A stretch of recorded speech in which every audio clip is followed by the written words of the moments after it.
Hey there, gearheads. Welcome to the Blind Mike Project. Make sure you go to blindmike.net for all your Blind Mike links to the store, the show, and more. And make sure you check out Why Are You Laughing? And Who Are These Socials as well. And now your host, a man who spends his time creating lists of productivity titled with basic white man names, your Steve Creator, Blind Mike Geary. What the hell is that? What do you mean? What voice was that? I don't know. I think we're diversifying. That's what I got. Okay, well, welcome everybody. Hello. I don't know what that was. He likes to keep me on my toes, that Hackride. I thought it was going to be like, I thought it was OJ at first. And I was like, this can't be right. That would have been fun. That's OJ should be part of the mix here. Yeah. Well, Hackride may stop by later. No game this week, but, you know, guy's busy. He is busy. He's busy with his own show. He's got a show tonight. He's also on short rest, though. We just recorded, I feel. It's funny you mention that because he equated me to Roger Goodell for not giving him enough turnaround recovery time. He's very funny. He makes me laugh. He's quite a character. Yeah. I had to make sure to clarify. So we put our thumbnail up for the episode. We're going to get into Matt Rife and on Joe Rogan in a second. And I just see shirtless men all over the image, but I don't see well enough to quite make out what it is. And I'm like, what is this? And he's like, oh, he used an Anna Nicole Smith photo from some Chippendales advert. I was like, all right, fine. That'll play. We'll allow it. Sure. Whatever you want. That's very funny. I think Hackride might pop in to talk about Stuttering John with us. There's a lot going on with Stuttering John. A lot happened last night. We'll have to get to it. But I think we're going to do it at the end of the show. We've been talking a lot of Stuttering John lately. I'm trying to pull my foot off the gas with John a little bit because it's getting, to me, a little ridiculous. And the stuff that's happened recently is a little tiring to me. So we'll do them at the end of the show. Oh, and I should mention, we're doing this on Thursday night. What am I saying? Crazy of me to not explain why we're on Thursday night when I'm usually doing Who Are These Socials. If you watched last week's Who Are These Socials, you noticed the technical problems, and after that, Carl took his own life. He's gone, and there's nothing we can do about it. It's a shame. He was a nice guy, but it's a business. You got to move on. You know, right. What are we going to do?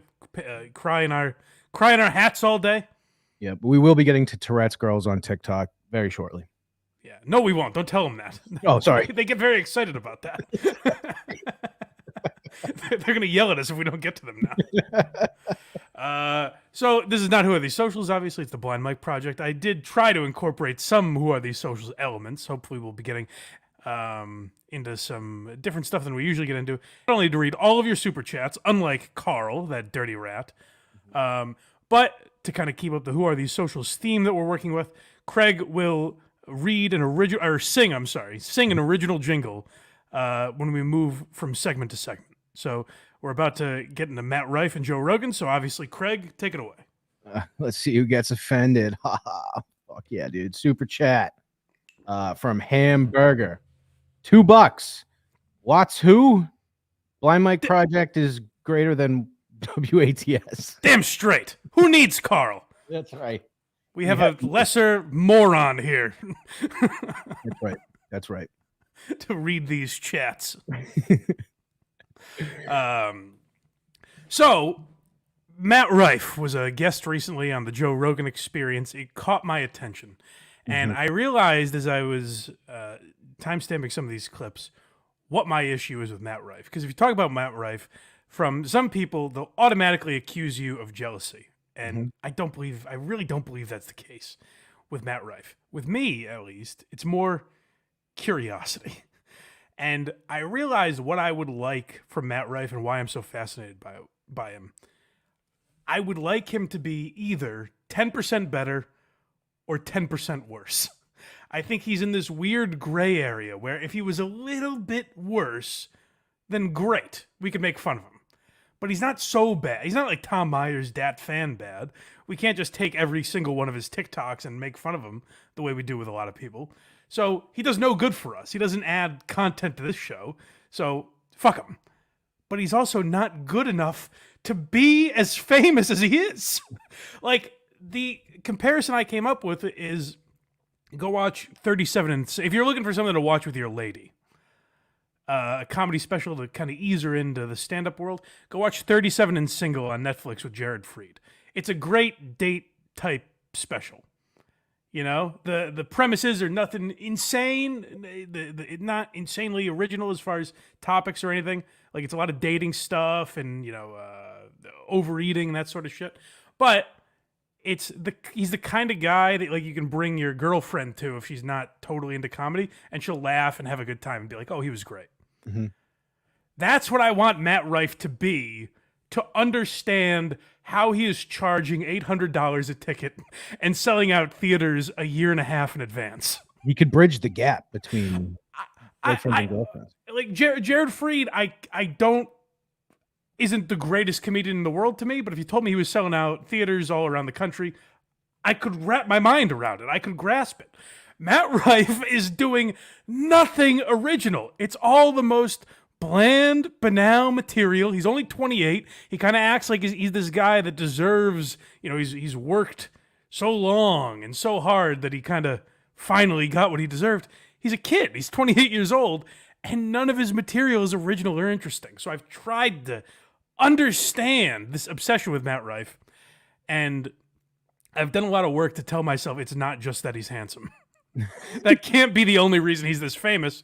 But that's all I've been able to gather, is that that's why he's famous. So I listened to him on the Joe Rogan Experience. I got through the first hour and a half, and I got to tell you, again, we have some clips, and some Matt Rife's a little douchey, but I got to tell you, again, my focus is not even Matt Rife. This is how boring Matt Rife is that most of my criticisms are going to be about Joe Rogan in these clips. So I'm glad you're saying this, because I had a different takeaway on Matt Rife from this, because I listened to about an hour. And I thought he was significantly more likable than when I went in. Oh, he's not bad. That's what I'm saying. Like, I want to either hate him or not think about him. But he's in this weird area where I'm obsessed with him and I don't know why. Maybe I'm attracted to him. Maybe this is what he does to the ladies. Maybe I'm into him somehow. Just questioning everything. I don't know what to believe anymore. Yeah. Down is up. That could be it. That might be it. Well, it all started with the reason we started talking about Matt Rife is because his special, his YouTube special that got millions and millions of views, started with a message, like he explains who he is, which is weird. And this is him, like, not on stage yet. He's just talking to the camera. He's explaining who he is and where you can find his other work, which is odd for the open of a special. And then he goes, all right, let's see who gets offended. As if to say, strap in, gang, because we're on the highway to the danger zone. You guys are going to want to buckle up. And then, like I said, it was very just kind of bland shit you've heard before, and then ends with crowd work. This first clip, I think, is that attitude that I'm talking about. That is probably why people are irked by this guy. I will say, I like that comedians, I think, have kind of learned from Dane Cook, where everyone just openly hated Dane Cook. Mm-hmm. I think now, like, you'll hear some Matt Rife jokes, but more or less, most comedians are like, hey, good for him, you know? The jealousy is less seething from comedians, which I do like. I am glad you brought up the attitude from this first clip, because this is where in the episode I went, oh, here we fucking go. But he very quickly... he rebounds. He rebounds. Yeah, but this is the attitude. Again, I'm trying to coach Matt Rife here. He needs me. Yeah. I'm getting him to a play. Knock this shit off. This is what I'd like you to, get this off the repertoire. He very quickly remembers he's on with Joe Rogan. Right. Let's see. Are you still in LA right now? Technically, yeah. I'm home 3 days a week, 3 days a month, maybe. You're just constantly touring. Yeah, it's a dream come true, man. Yeah. Careful what you wish for. But long time coming, Well, I don't know. That right there, I went, uh-oh. You're 28, Matt. Don't act like that. Like, I'm sure you've worked your ass off. I'm sure you've hustled for a long time. And he talks in this episode about how he's like, people think I just blew up on TikTok, but I was doing stand-up for a while. I'm sure that's all true. Long time coming. There's guys fucking Bill Burr didn't get successful until he was in his 40s. Like mega success, yeah. There's guys that work for years and years longer than you and don't get their just due. Like people, I mention Joe List all the time. Big fan of his. I still don't think he gets enough respect that he deserves. And sometimes people will say, like, hey, like a young comedian, you should check out his Joe List. And Joe List is always like, I've literally been doing it for 25 years. For I so started in long. 1998.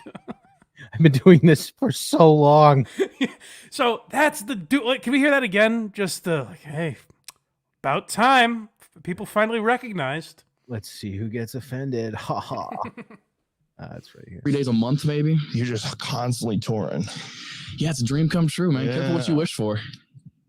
But long time coming, Well, I don't know. It's not careful what you wish for. It's just you have to learn how to manage this new thing now. Attaboy, Joe. It's great though. It's not careful. It's fucking awesome. It's so much better than it not working out for you. Oh, absolutely. He rebounds quick. I like that he's like, absolutely. But a minute ago, he was like, that sucks. That was the quick turnaround where he went, I'm on with Joe fucking Rogan right now. Joe, can I tell you, all the money and pussy I've been reeling in has gotten exhausting. You see this watch I have on? That's what we're going to do 3 hours on today, right? Is how annoying it is to make money and fuck my entire audience is attractive 20-year-olds. So good for Rogan for being like, what the fuck are you talking about? But yeah, that really annoyed me. But I got to say, he did kind of rebound. There's some douchiness as we progress here. This is him talking about no sleep. Yeah, this is just a lie, right? I think he's telling the truth, but exaggerating like he's on stage. So here's my thing, and here's where my issue became more with Rogan as I was listening to this episode. Because I don't listen to a lot of people I don't know anymore on Rogan. Like when a name pops up, Yeah. that I'm like, okay, I'm not checking out a lot of new people on Rogan. And what I realized is that, and I saw this complaint about Rogan a couple times. I thought it was just people bitching about his show. Listening to this, I kind of felt it was accurate. Where Rogan used to be a curious guy. That's why I thought he was a great interviewer. Is because he would be curious about his guests' lives and whatever their careers were, what their path were to get where they are today. Joe was curious. He would ask about these things. Now the guests have to fit Joe Rogan's interests. So literally, like, guests are coming up with, they're like, hey, I like aliens. Can we talk about that? And so Joe has talked to these sleep experts before. Mm-hmm. And he talks about like the cold plunges and all that shit. He's very into that sort of thing. So I think that this is Matt firing off one of his bullets here. Maybe this will interest Joe, even though it's a clear lie. Yeah, I don't think this is Joe not being interested. I mean, we'll play it and then I'll say it. I don't think I've even been in a REM sleep in 5 years, dude. Oh, that doesn't make sense. It's You'd be not dead. good. I You'd be feel dead, dude. But you're not. You feel alive. I've stayed awake for 9 straight days before. What? Yeah. I don't even think that's possible. I think the world record is like 11 or 13. Because I looked into it because I genuinely started to get like fearful for my own health. You should have been. You just gave it a Google search. You didn't go to the fucking doctor. Yeah, well, let me go to WebMD for this. Very serious. That's my thing, is if you're awake for 9 days, you've got a lot of time to seek help. But that's why I don't think Rogan was very interested or curious, because he just knows it's horseshit. He kind of thought it was bullshit, yeah. Yeah, so I don't blame him on that one. Yeah, no, our first couple of clips are things with Matt Rife where I'm like, you know what, he's fine. And again, maybe this is jealousy, because again, this is me where I would try and come up. Oh, I love, Joe, I love elk. Are you into that at all? You ever had that before? Oh, you have? Have you talked about it? I must have missed that episode. I'm sorry. So I get the instinct he's on the biggest podcast in the world. He's trying to come up with things that Joe might be interested in. Is this the ghost hunting one? Yes. So I'll at least give Matt credit for this, where Rogan starts getting into politics. And this is again where I'm like, Joe's just talking about things he's interested in. Do you think Matt Rife wants to talk about Joe Biden with you? No, not at all. And Matt smartly goes, yeah, I have no brain for this stuff. I have no interest in it. I don't pay attention to it at all. And Joe's like, well, let me dump my opinions on you. Yeah. And Matt literally goes like, I ghost hunt. Is that something you're going to be interested in? Can we talk about that? This is where I started to like Matt Rife, because I, not to the extent he does, but I used to go to like allegedly haunted places just to kind of scare the shit out of myself when I was younger. Well, this is what annoyed me, is like he's talking about ghost hunting, but listen to his experience where I'm like, you're just wasting your time, Matt. What are you doing? I will say I wasn't as He'd already talked about ghost hunting. Now he's explaiing one of the things. scared as I've been in a lot of places we've been. There is some kind of solace to the house.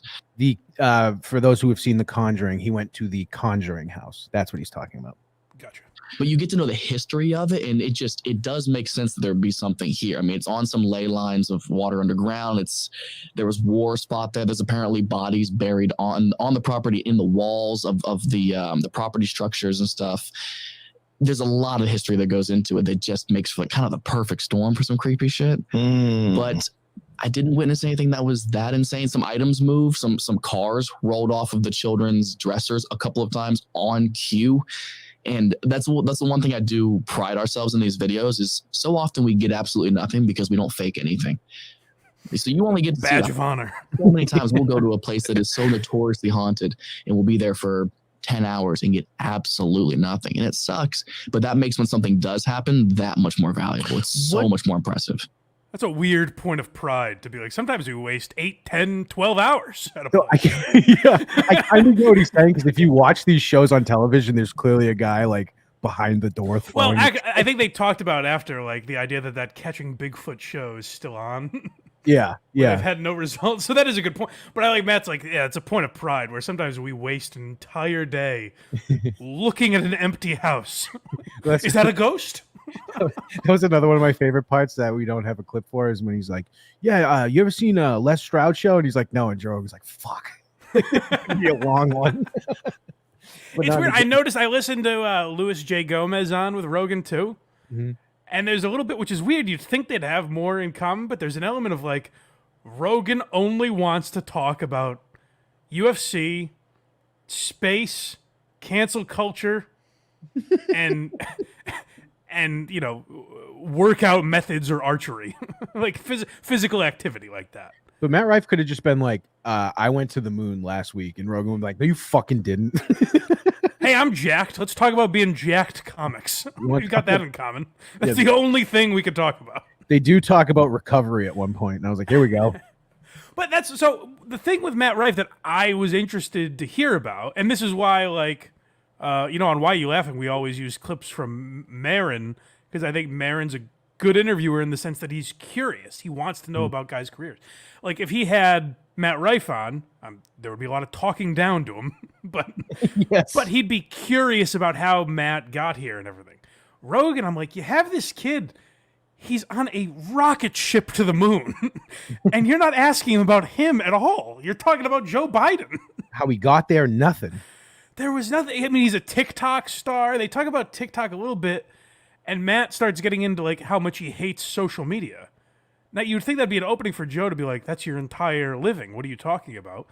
And they don't really. They don't talk about it. It's like, I thought Rogan did a bad job, and I think it's kind of because he's so rich now and has a lot of yes men around him. That's why I think it's great that the Protect Our Parks guys go in there, because literally Rogan will tell a story and Norman will snore in front of him.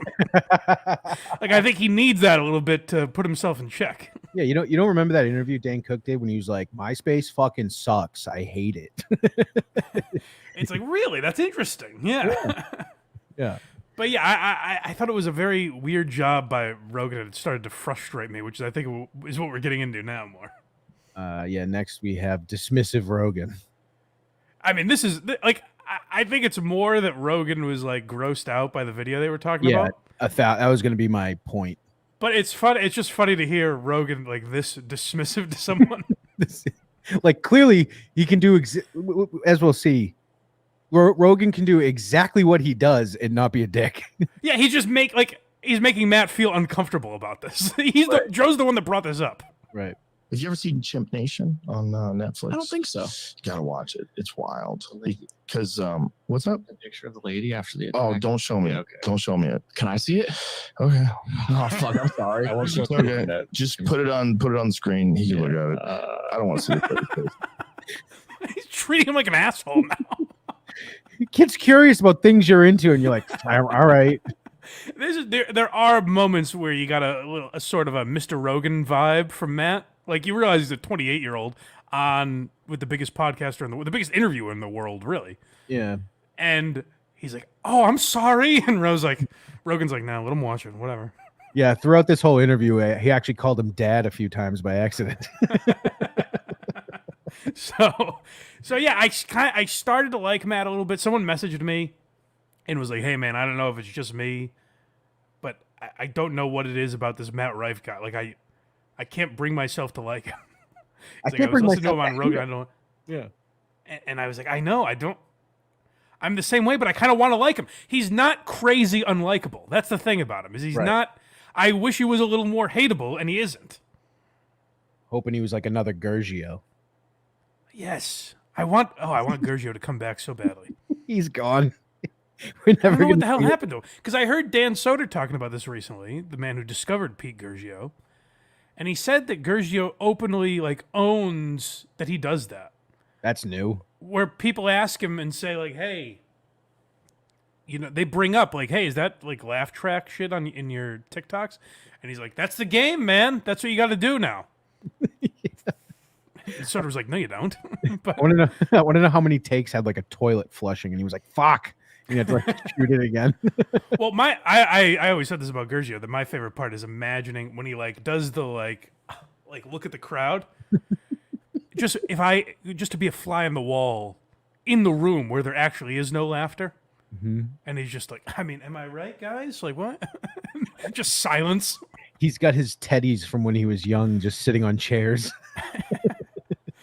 Yeah. So, like I said, Matt Rife wasn't crazy unlikable. I kind of wanted him to be. And I'll admit, maybe we started out with this segment so I could put Matt Rife and Joe Rogan in the title of this episode.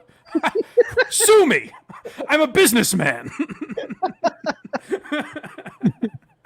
But it did start to like turn me on just being annoyed with Joe Rogan. I became a Reddit commenter of Joe Rogan's as I was listening to this. And I think is this our last clip? Yep. This is it's again him not getting the joke. This was actually not a terrible joke by Matt Rife. But it's Rogan just like, I don't know if it's that he doesn't pay attention. He's so focused on like what he wants to get into that he's just not paying attention to jokes. I don't know what it is, but I wonder if it's like he needs to be so careful about what comes out of his mouth because it might make like top news for 3 days. maybe, but he's kind of always been like that. And you know, the one I always reference when we talk about this is Jim Norton, where I remember Norton as an interviewer would do that shit. Like when younger comedians come in, like I remember when Mark Normand and Sam Morril used to talk about this, but I specifically remember it with Nick Mullen, where Mullen would be like fucking around and just say something absurd, and Norton would be like, "Really? What do you mean by that?" Yes. And Yes. Mullen's like, I don't know. I was kidding. Sorry." Yes. Rogan is king of that. Yeah. You know, the thing about hippos is it's one of those other animals that for whatever reason, when we anthropomorphize, when we give them like human characteristics, we make them sweet. Hungry hippo. Yeah. You know, like polar bears. Like it's Coca-Cola. No. Oh, Absolutely. by the way, can I say, just as a premise, not true. He's about to launch into a bit about how like we don't know bears are dangerous. Yeah, we're gonna go pet them. Coca-Cola. No, absolutely Klondike not. bars. So They're aggressive. terrifying. No, We fuck do all that with so many like terrifying animals. Fucking Yogi Bear. We turned one of the scariest animals in the forest. Frosted Your Flakes. buddy. Hey, boo boo. Yeah. Let's get Working on material on Matt Rife. Yeah. Remember that? Is this anything, Matt? Will the girls like this? Dude, Yogi Bear was like this sweetheart. And how many people grew up thinking bears were their friends because of that stupid shit? And then these dummies, you go out in the woods and you're like, oh no. Mauled to death. People used to look at bears for what they are. And then teddy bears came around. Hold on. This is when you. I don't know if Joe's lost touch a little bit or what he's doing. He thinks too much about things. This is a time where people looked at bears for what they were. Just bears. What a ridiculous statement. Like, we've lost touch with what bears are. Joe's talking like at a rapid clip. People are like, hello, wild bear. You're my friend. I wish you didn't bring up him working out material in Matt Rife, because now I'm disgusted.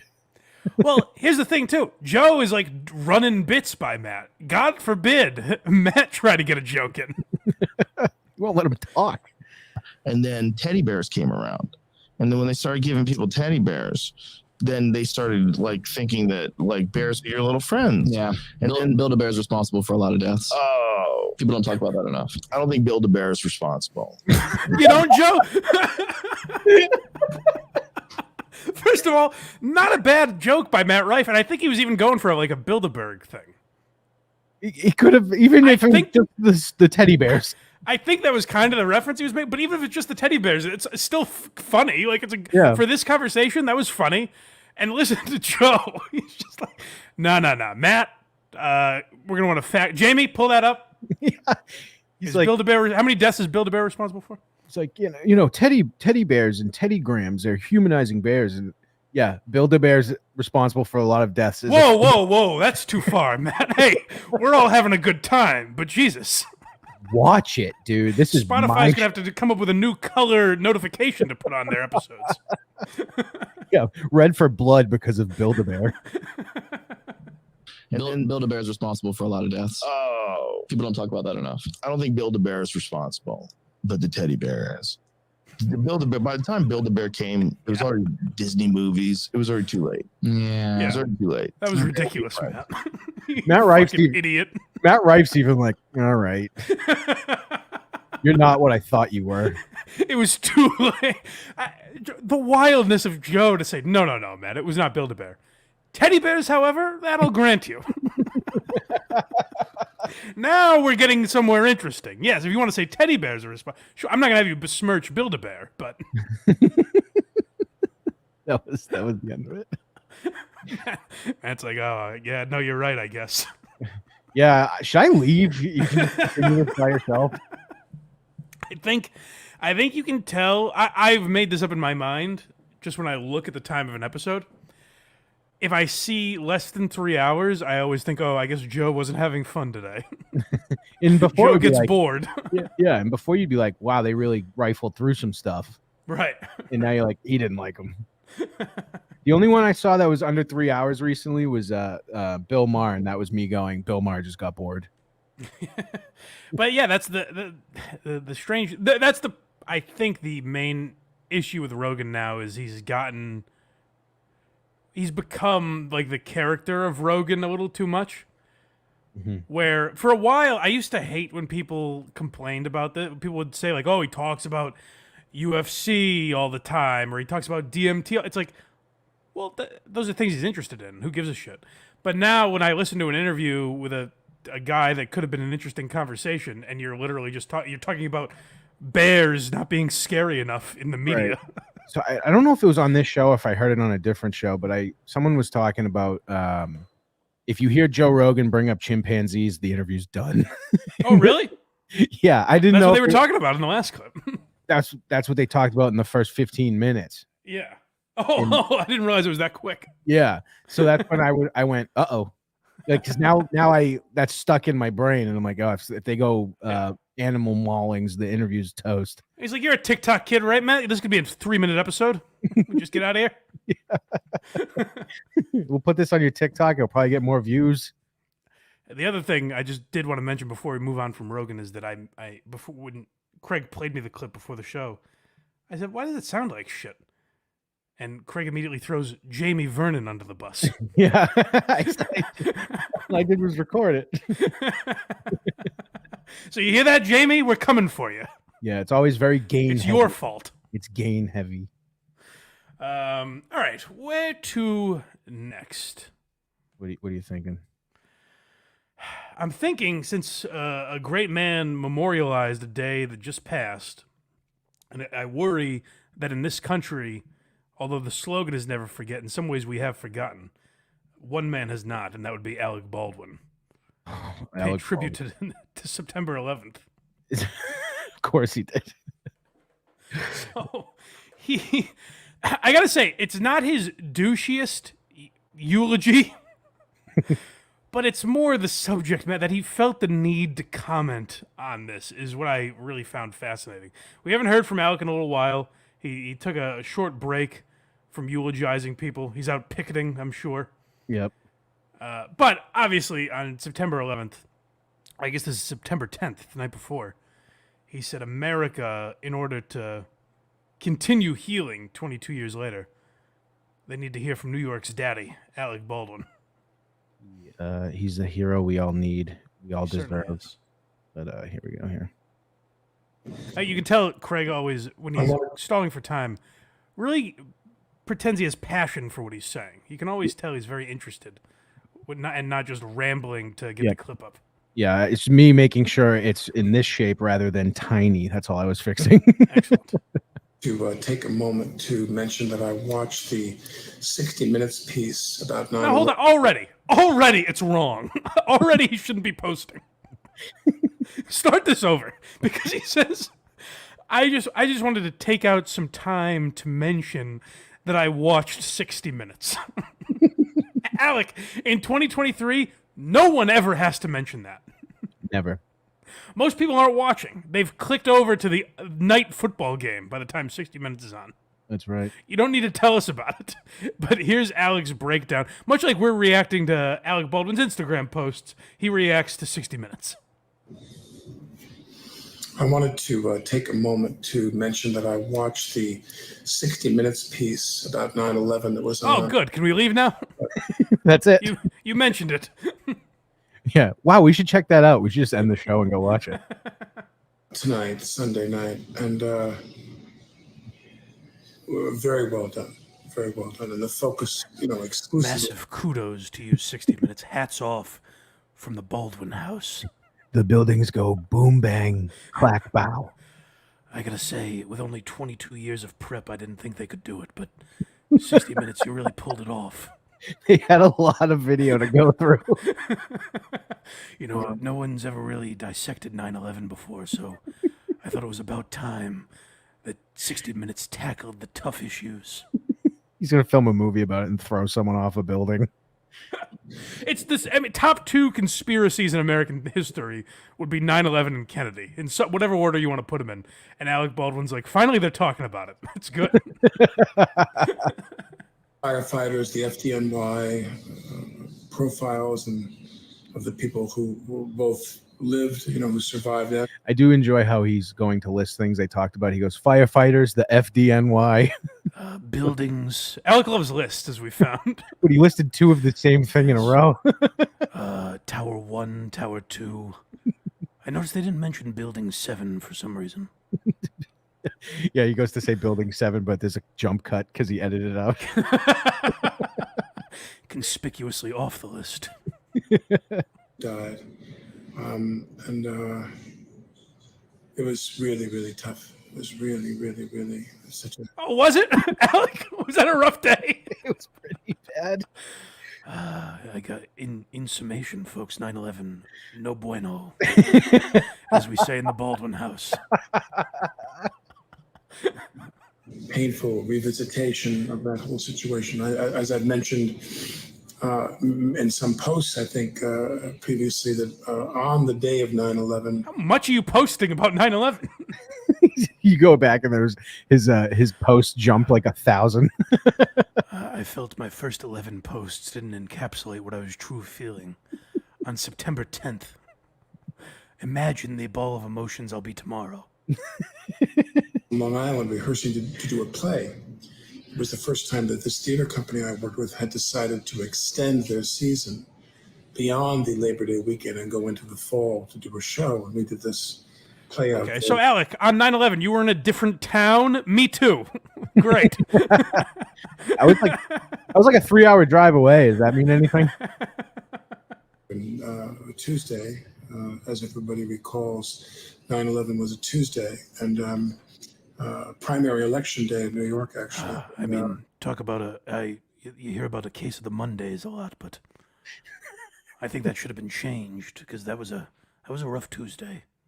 It'd been great if he didn't realize that the year later it would be a Wednesday, and he's like, "Conspiracy begins." The thing is, you're almost, they call Wednesday hump day because you're almost over that hump, and that's the real shame of it is. In some ways, it was kind of their Friday. It was the end of the week for a lot of people. So I suppose if you put that spin on it. 9/11/2001. Most people Fridays. Print the shirt. An eternal Friday.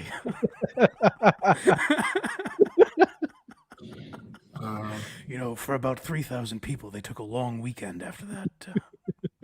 Merrill Lynch certainly wasn't opening.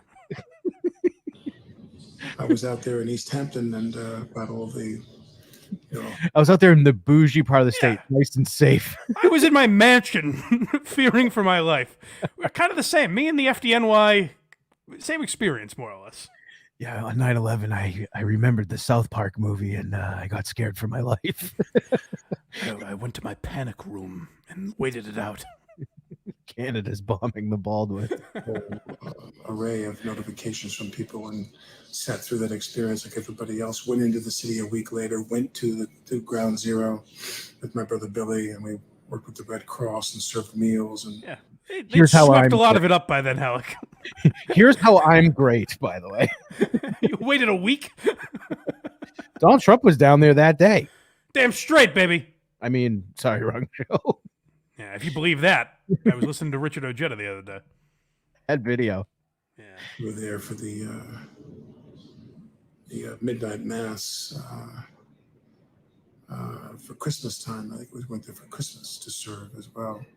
This is months later. My memory's foggy, but I know we I was very brave. Within a season, I was able to muster the courage to start supporting the victims.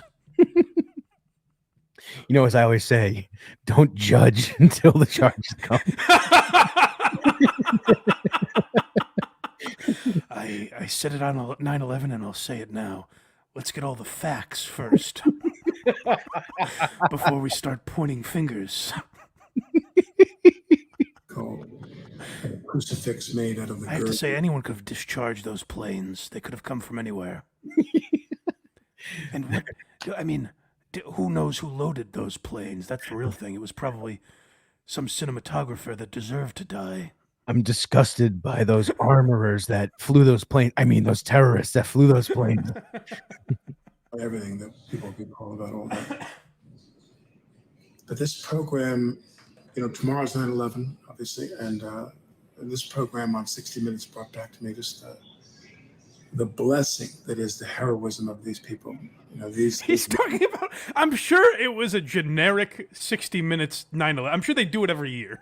Just Yeah. like, hey, 9/11 was pretty crazy, huh? I'm imagining, now that we're, 5 days later, that they didn't tackle a lot of issues we haven't heard before. And Alec's like, boy, finally, it's just good that someone's talking about it, Yeah, they're really good at getting to a part that's almost interesting and then playing the stopwatch and going to commercial. There's someone Did that- George Bush know it was going to happen? Well, we'll be back after this. Yeah, exactly. Tick, tick, tick, tick, tick. a lot of them, they knew they were going to die, or they thought there was a very good chance they were going to die. And 343 people, that's what they claimed on the TV shows. 343 people. Firefighters. If you believe that. I don't know if anyone died that day. And why weren't there any Jews in the building? Like how he's only talking about the first responders, not the other 2,700 people that died. He gets there. He realizes his numbers are a little off in a moment. Okay. 343 people died as a result from the FDNY. 343 firefighters died as a result of the. And about 3,000 other jerks. Wasn't it actually like 290 something? Yeah, it was like 3,000 nobodies and 343 firefighters. That's how the Baldwin family looks at it. And so another year, 22 years later. Meanwhile, his 8-year-old is like, Dad, can I get back in my room, please? Can you stop filming these things in here? I was not alive for this even close. Go back to work. End this writer's strike so you have something to do. Joshua McKay in the chat says, I'm glad I caught the live show on iPad. Ah, yes. I was watching 60 Minutes on iPad. Oh. They make you feel like you're in the towers on iPad. You got virtual reality 9/11. I almost jumped out my own window. Thinking it was either this or burning alive. He's going to jump out his window. His wife takes the fucking virtual reality glasses off. Oh, God. Oh, no, Alec, you're on iPad. I can't do accents. You're Irish. I guess I did do her accent, kind of. Yes, you did. 2 years, I remember that like it was yesterday. 22 years later, I just want to say, God bless everyone. God bless everyone who died. Here's where you think he's wrapping up, by the way. Yep. Nope. Still got like a minute left. God, but now he's filibustering for the rest of this video. 343 people who died. God bless their families. God bless the firefighters who've gone on. There was a nice piece of the show about this, about the next generation that went in to take the oath and put the uniform on and risk their lives as well. Very compelling. And I'm proud to be an American where at least I know I'm free. And I hope for all the men who died that gave that right to me. Just saying nothing. He's really snubbing everyone else and the cops. It's mostly about the firefighters. And now let's not forget to pay tribute to the 13 brave... the 13 brave men who sacrificed their lives that day. 343 firefighters, 72 police officers, 55 members of the military, and 411 other emergency workers. Was it 13 terror? The joke doesn't work if I'm getting the number wrong, but... I think it was 13. Okay, yeah. I believe. I remember there's a great... You ever seen the movie The Big Sick, starring Kumail Nanjiani? I've never seen it. It's a very good rom-com. I recommend it. 19 terrorists, 19. 19. I knew that was too low. Damn it. But Ray Romano's plays the father-in-law, like the girlfriend's dad. Mm-hmm. And he has to make conversation. He's alone with Kumail, and he has to make conversation. And he just blurts out, 9/11. Kumail's like, what about it? He's like, I don't know, just your thoughts.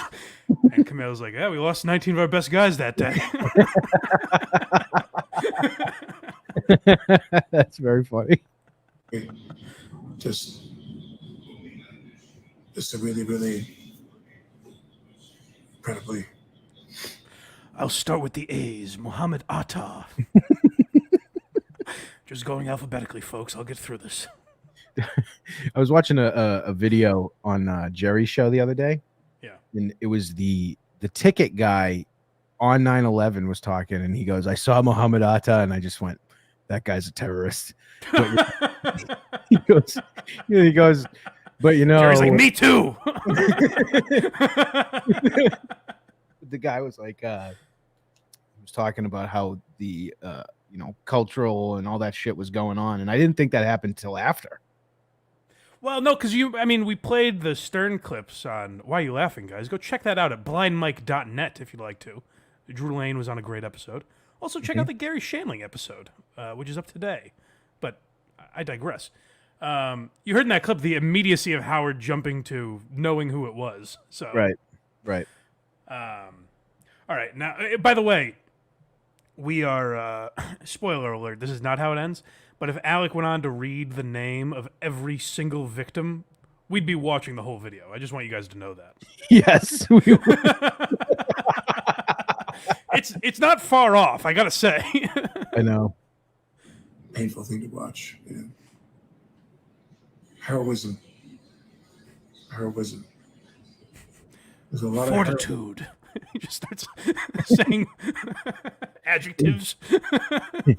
Innocent in the court of your own peers. The FDNY in New York. Conspiracy. Witch hunt. Plant. God bless all of you who continue to serve in that capacity, and your families for supporting you and loving you, and having to live with that kind of risk. And thank you to everyone who. I gotta be honest, every time he does one of these I'm gonna get emotional videos, I love hearing the ambient sounds of his family living their life. It's like in a room right next to them with the door open. Honey, put your shoes on. Sacrificed their lives and survived the 9/11 event, and God bless everybody who died in 9/11. Thanks, Alec. God bless everybody. Hey, that beeping isn't fixed. Do you hear that? Was that the beep? Rewind, yeah. He's further away. He's learned that lesson. So that's what happens when he kills someone with a gun. That's the famous beep. That's- Oh, I'm sorry. My tragedy meter is going off. Oh my You god. hear that? Yes. He hasn't fixed. The Baldwin house must be maddening. Hold on, one more time. Let's double check. That's insane.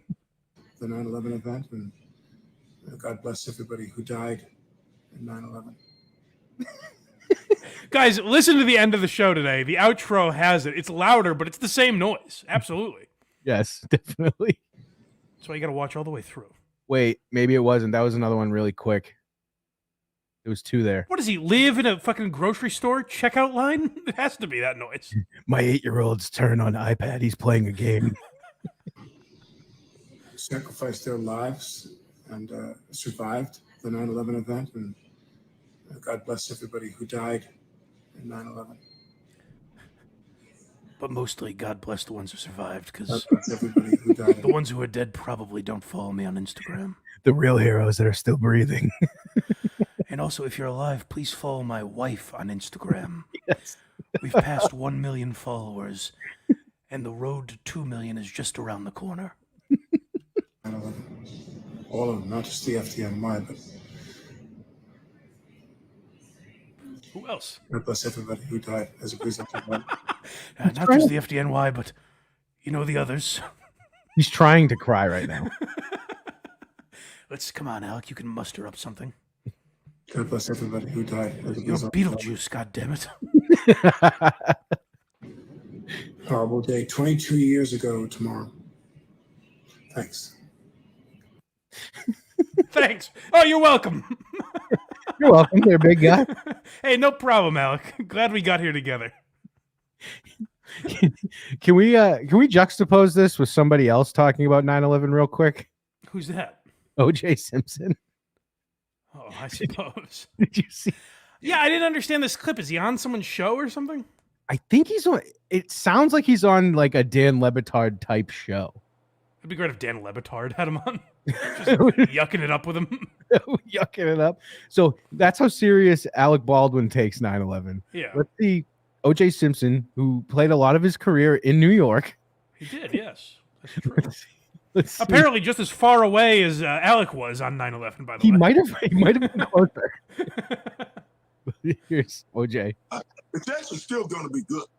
They got that defense, and that kid learned a lot from Aaron. Unfortunately, 9/11 is just a bad date for New York. You know, You said it, Juice. It is a rough one. Aaron Rodgers and the Twin Towers all went down.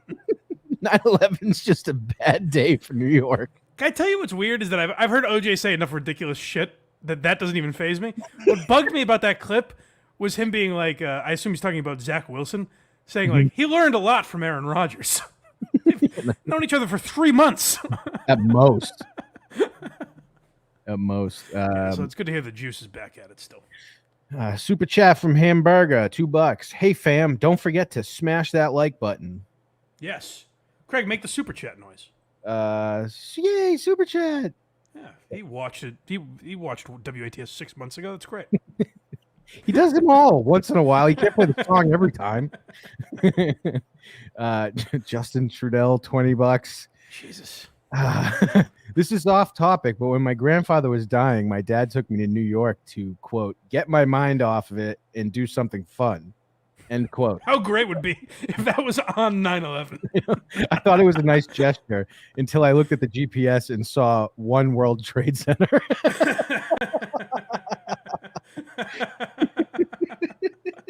You're gonna get yourself an education, son.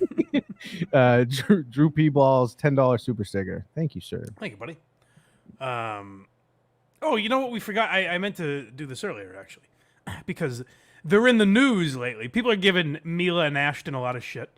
Do we know, by the way, is the letter that they wrote, have you read it?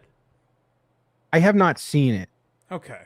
Because I'm curious if it says, like, hey, the man we know, or is it saying, like, he's innocent. He never would have done this. Because I do think that's a big difference. Like, people are jumping on them for what's in that letter, but I do think there's context as to, like, them knowing a guy for 25 years versus them being like, he didn't do this. No chance. not our Danny. From what they claim in their really weird apology video that definitely has a gun pointed at them while it's recording, that it was just a letter explaining how his character was to them.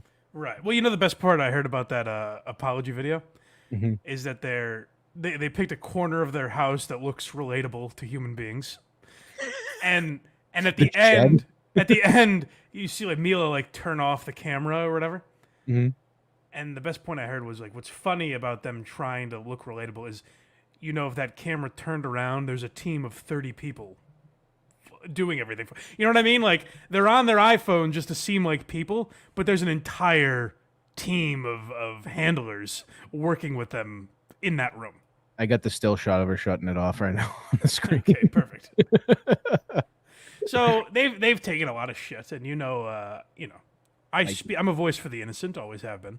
Yep. So I wanted to take a look. Has this been going around? Have you seen this clip? I think I know there's a Danny Masterson clip going around with him on Conan. yes, I saw that. A lot of people are sharing that. Yep. This one I have not seen. Ashton and Mila on with Rosie in 2002. So this is a decent run into that 70s show, probably 4 or 5 years in. And I don't know if Mila and Ashton were dating at this time, but this is just a clip. Now listen, 2002 is a different time. I don't want them to get in trouble. I just thought they were in the news, so this would be a funny clip to play. But if you talk about something not holding up well. Yeah, this video, I believe I saw a couple years ago because of one Mike Harris who just decided to talk about how Ashton Kutcher was a pedophile one time. Oh, and that's unfounded, but okay. I think it had to do with when he was doing his pedophile takedowns. He would watch the videos himself. His pedophile takedowns. Yes. Crime fighter Mike Harris. I think I have this right. And who Mike passed away, by the way. Thank you to the gentleman on Patreon that reached out to me. It was sad to lose Mike Harris. Yeah, he's a father and a lawyer. Was that right? Almost a lawyer. He was a good man. So it was 6 sad times. to lose him. 6 times almost. Yeah. All right. Sorry. So yeah, Mike Harris is taking down pedophiles. Back to Ashton Kutcher. They're talking about the hijinks that these wacky kids would get into on the set of That 70s Show. Now, it's important to note that Mila Kunis famously faked her way into the audition by saying she was like 16 when she was really 14 or something like that.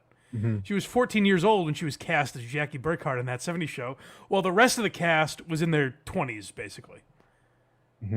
That's where things get a little murky as time has moved on here. You know what's funny is when she was 14 when we started the show. I was like 19, right? Right. And they're like, okay, you guys are going to be making out in this scene. And I'm like thinking like, wait, this is like slightly illegal, that's right? probably your first kiss ever, right? It was my first kiss. Why someone bet you made with Danny about our first kiss? No, it wasn't. Uh-oh. I bet you can't rape her as quick as I can.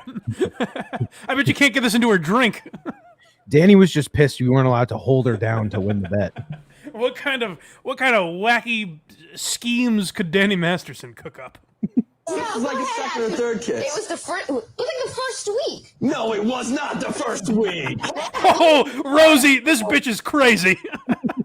I just want to be clear.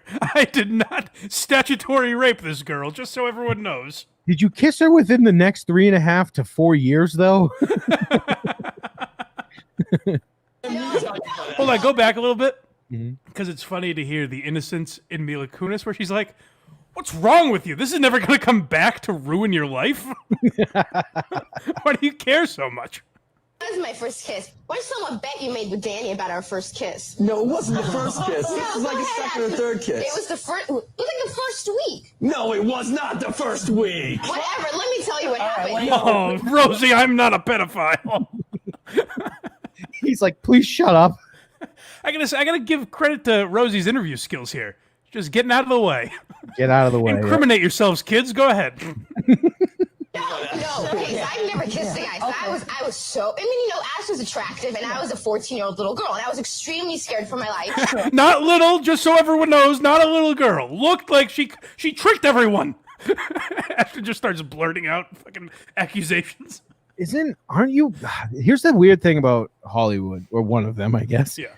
I remember watching some interview about Superbad.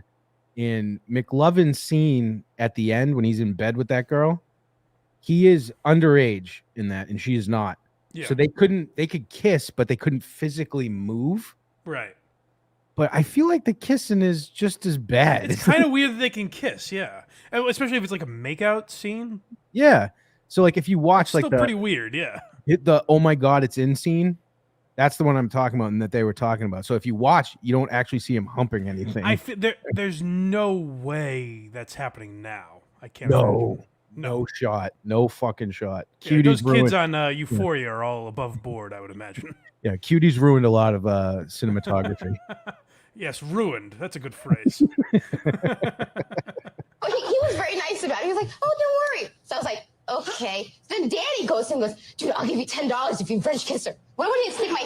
Oh, maybe that's it. You can just peck or something. Yeah, 20 if you shove it in. If she says please stop and you keep going, I'll buy you a car. I'll give you $10 for every finger you get in.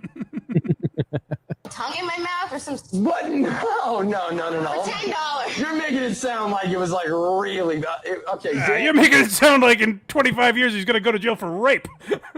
Come on, you gotta please stop it right now. Come on. You and I know we're gonna write a letter someday saying Danny's not that kind of guy. Come on. He would never do this. Please cut it out. Mila's like, so anyways, they slip something in my drink, I get a little woozy. I wake up on Eric Foreman's couch. Yeah, why are you being weird about this, Ashton? Tell them. Little side bet going. Yeah. Like, Which was? It wasn't very as to side. whether or not, you're kissing on the show or boyfriend and girlfriend. Yeah. You would just. I wake up and Wilmer Valderrama's buckling his fucking belt. It depends what kind of an actor you are, I guess. Absolutely, right? Yeah. So Danny bets me like 20 bucks. Rosie's kind of like, oh, whatever. Your funeral, pal. Yeah, Wilmer Valderrama had no idea what was going on. So I'm like, yeah, sure. What's the deal? And then the cop showed up and you got arrested, pretty much. They should have. Rosie. Did it, and I so did it. he I claims so to did this it. day he did that. I swear. Neil, I so did it. He never did it. What he meant to say legally, what he meant to say is Danny did it. I just want to be clear. He tried, but I think I kept my mouth so closed. Yeah. You did the old teeth block? Yes, Yeah, you didn't want to do the teeth block. Yes, You were like, oh, I did. Yep. After I did everything to stop it at age 14, but when he wants something, he's getting in there. You know what was weird is like she was about to bury him and then pulled back, and then he goes, "No, I did do it." Well, it shows you how different this is 2002. It shows you how different that was. Because now, if that comes up on a talk, Ashton is still like, nope, never happened. No. She's lying, Rosie. Blame victims. This bitch is lying. You were very excited. You didn't, Ashton. Just admit it. Dad, I swear. She's 14. She did it. You stop it. She would know that was not the first. You had turned 15 by then. No, she was 12. He's making it a lot better. I guess it depends on what state they were in. This could play out safely. Oh, no, you were an elderly 15. No big difference. That 1 year makes the whole world change. You were premenopausal, weren't you? You were dealing with hot flashes. Answer the question. Right, then. We're coming up with the guy who has a name that should have been chased for show business. Wilmer Vanderama. I don't even know how to say it. What's the point? Ah, that's all right. Well, I guess we're done with the clip, but that's a way to respect your guest, Rosie. That's I was gonna say, wonder what why were that you show saying? didn't last. What were you saying about her skills? We have the foreigner from fucking What's Its Toes. That's 70s something. Poor guy. Yeah. So I thought, again, I don't think that should be dragged up in the like. I think Mila and Ashton are getting dragged kind of unnecessarily. It depends on what's in I there. think it's weird that they wrote that letter. But again, if the letter is like, "Hey, we knew this person," now where they're fucking morons is not thinking it would get out. Right. Like, if you're gonna write that letter, if you're that good of friends with the guy, which if that's true, I almost respect their loyalty in a way. But you have to have a statement prepared. Hey, we've known this man for this long. We felt that with going through the legal system, going through the criminal justice system, he's someone that can come out rehabilitated. So we wanted to help ease his sentence a little bit. We think it's been a long time since some of these accusations, blah, blah, blah. I had it all mapped out for him, and they don't listen to me, Why do I run these meetings if you guys aren't going to listen to me? Why is this? How did this get out and then disappear from the internet is what I want to know. What do you mean? That they wrote this letter. How did it disappear from the internet? What do you mean? So clearly people have seen it. Like, why? So you mean the letter has disappeared? Is it why? Is it not still out there? I'm looking for it right now, and it's just the video. Oh, wait. You have a team impact statement from Jane. Oh, no, that's not it. Damn it. I want to know what Kurtwood Smith's statement was. He's a good guy. There's going to be a lot more than a foot in his ass. Yeah. He sent it in character, hoping it wins everyone over. Mike, what are these creepy Scientologists who excused rape? Are they Scientologists too?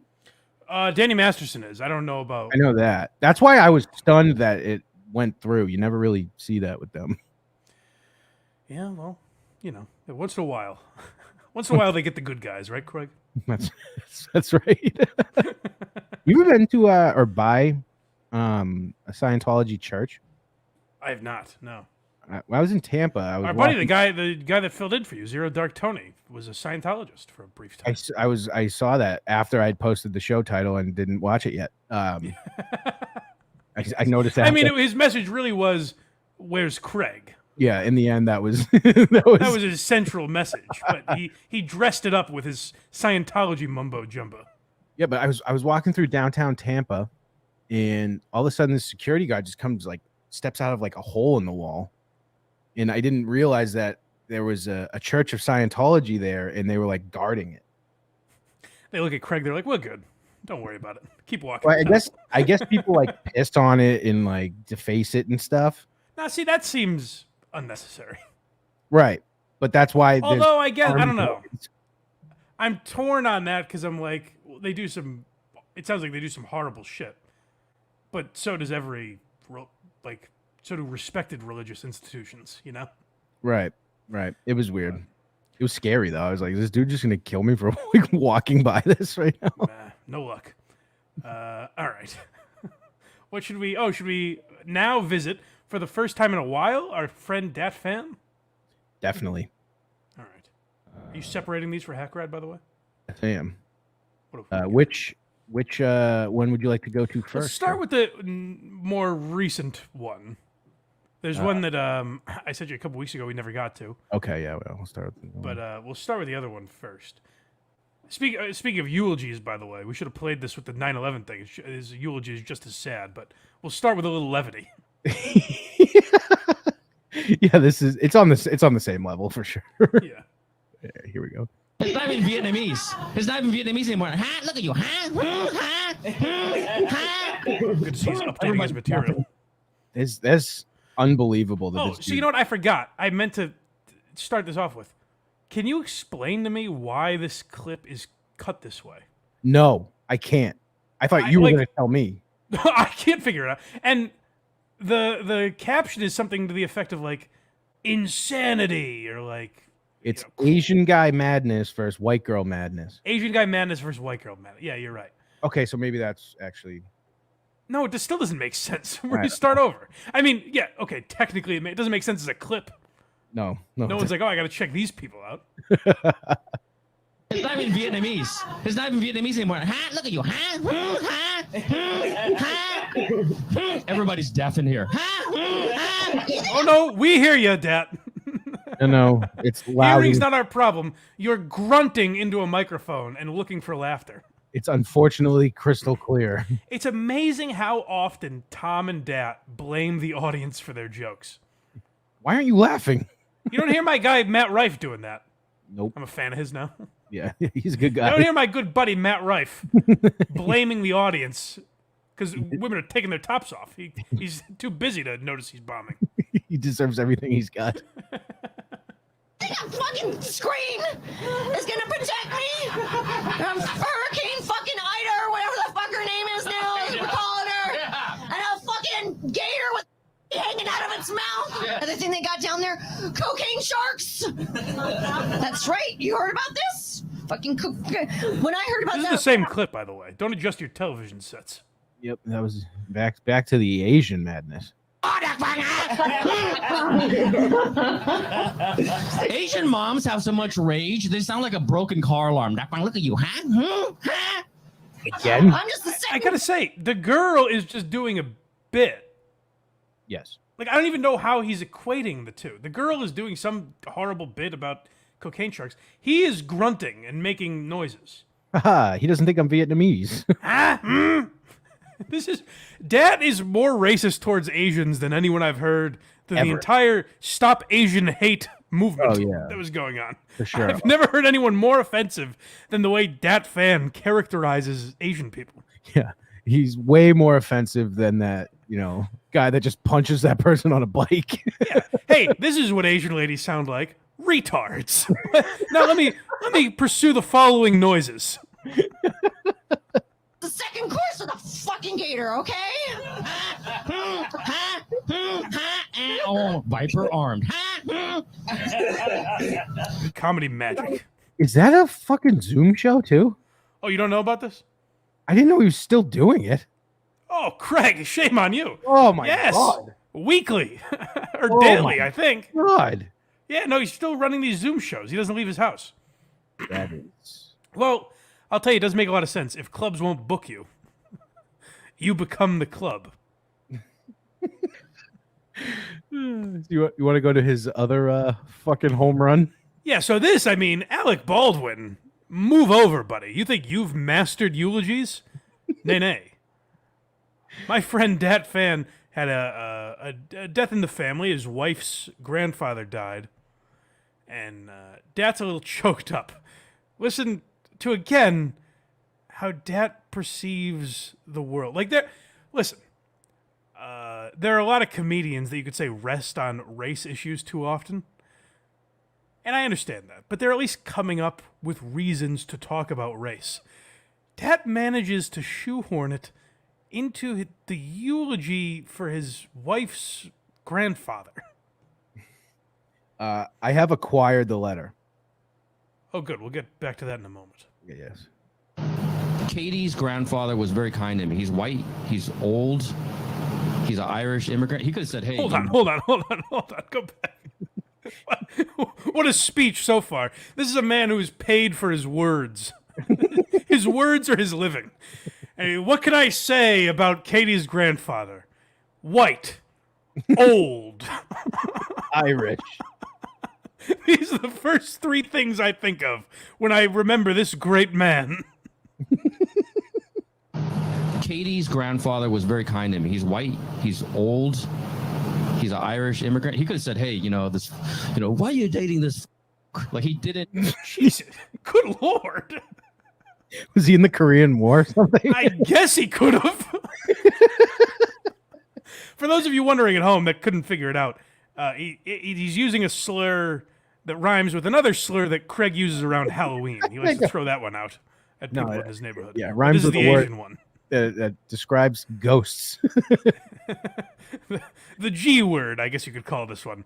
Let's hear that again. Now, again, in summation, to capture this man's life, who it's his wife's grandfather. I imagine he had some relationship with him, or he at least has a sort. If he's talking about him on stage, quote unquote, meaning on Zoom, he's stopping a comedy show to talk about this.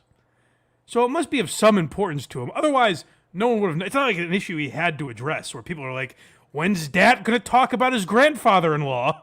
We need to know. No one would have noticed if he didn't say it. So obviously this was on his mind. He wanted to get serious for a moment and talk about it. And this is how he encapsulates this man's life. The Irish immigrant. He could have said, "Hey, why are you dating this?" Like, he didn't say that. He was very kind. Someone booed. Someone booed at the eulogy. They booed or ooh, like oof. Yeah. He could have been really racist towards me, and he wasn't. But he took the high road. Hold on. Yeah, he could have been 1930s style racist towards me, and he wasn't. Why are you guys clapping? What's going on? Please This clap. is where you stand up and give the man the proper ovation. Wow, he's a great man.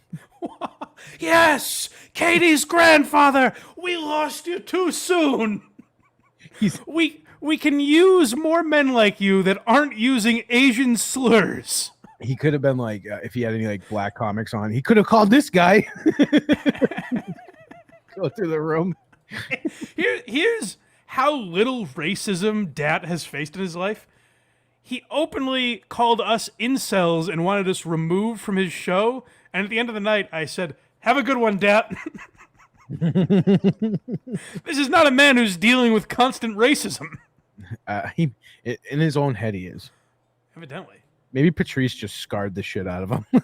I guess so. What would your Korean grandmother say about this? Vietnamese, He sorry. could have said, "Hey, why are you dating this?" Like, he didn't say that. He was very kind to me, and just I just want to say he's passed away. We saw him on the tour, and I wanted to say that Loves bringing up that fucking tour. He's still talking about it. We were at the end of it. That was months ago. He's still talking about this fucking tour. I'm sorry. I'm not trying to bring the room down. I'm trying to get real here. This is him trying to teach me how to play shuffleboard in a bar at an Italian bar. How many racial slurs did he use that day? I gotta be honest. This picture he put up makes him look like he might have used that word before. He looks But only once. He looks so disgusted that he's teaching him how to play shuffleboard. Yeah, it was only when I beat him. That's how good a man he was. Yeah, at an Italian American club, and it's him like being very intense. And they love to throw out their racial slurs. Those Italian Americans. Yeah, it was some Dago bar. Some wop guinea greaseball was teaching me how to play shuffleboard, and if you can believe it. Hard to see in teaching me how to play shuffleboard. So even though I have my hippie long hair tied up in a man bun from the 90s, he's still right beside me. Good guy. Good guy. Her grandfather. Very good man. People are like, okay, why are we doing this? Anything, you know why? Because anything he says after this now will be funny. Now for your next comedian? I guess. What the fuck is this? How is this a comedy show on Zoom that you managed to stop for your own self-indulgence? Oh, is Dad a loser? Yes, he is. All right, so should we dissect this letter a little bit? Yeah, I haven't gotten a chance to read it, so hopefully it lives up to the hype here. Danny didn't do nothing. We're like, oh boy. Oh, you mean Dan the man? Wait, that one's from He's Mila. always getting chicks. All right, there's Like two Craig different doesn't have ones. There's two different ones. Oh boy. Do you want Ashton's or Mila's? Give me Mila's because she seemed a little more serious. Yeah, it means she was like, he didn't do nothing. We support victims. I am writing this character letter on behalf of my dear friend Danny Masterson, with whom I've had with whom I've had the privilege of sharing a significant part of my life. My name is Mila Kunis, and I am an actress, and I believe it is essential to share the remarkable influence Danny's had on my life and the lives of others. Okay. Yeah, this isn't great direction. That's the first paragraph. Yeah. I first met Danny during our time working together on That 70s Show, and from the very beginning, I could sense that his innate goodness and genuine nature. Oh boy. You know what I'm realizing? I'm realizing this kind of in real time, that I'm wrong in saying... I'm wrong in saying that there's a good letter they could have written, because kind of either way, they're like, he didn't do this. Not our Danny. He would never. Yeah, no. So I kind of get the gist, I think. Yeah. Yep. All right. Moving on. What else do we have to get to? We have Mike Oh, Rainey, Stuttering John. We got to talk about Stuttering John, right? Yeah, we got the Rad Key clip, which is just funny. We'll end with the few one-offs that we have, but we got to get to Stuttering John. Yes, we do. Because there's been a lot going on with old SJ lately. And first, can I say we talked about Kevin Brennan last week, and I guess someone told me, I don't know if this is true, but someone said that like Kevin responded to a super chat. Someone said send Blind Mike the link, and Kevin was like, Mike refuses to come on, which is weird because I've never interacted with him in my life. And then Kevin was like, oh yeah, how much money does Blind Mike make? How's he doing? Does he sell out live shows? And I looked at his Patreon numbers, and yes, he does have one more patron for every year that he's been in the business longer than we do. So he's really, just bludgeoning our brains in. But I would say, Kevin, this is why I'm making fun of you, because you're bringing yourself down to my level. You've been in comedy longer than I've been alive. You have stories from a year that I wasn't born in comedy. And you're like, hey, I'm more successful than Blind Mike. Oh, what a badge, Kevin. You should really be proud of that and pat yourself on the back. Those are the victory laps you should be taking, you out-of-touch fucking retard. You moron. You're a blithering idiot. And that's your great comeback is like, I'm more successful than Blind Mike? Kind of, but barely. I don't know why. That's my point. We're in the same world, and we shouldn't be.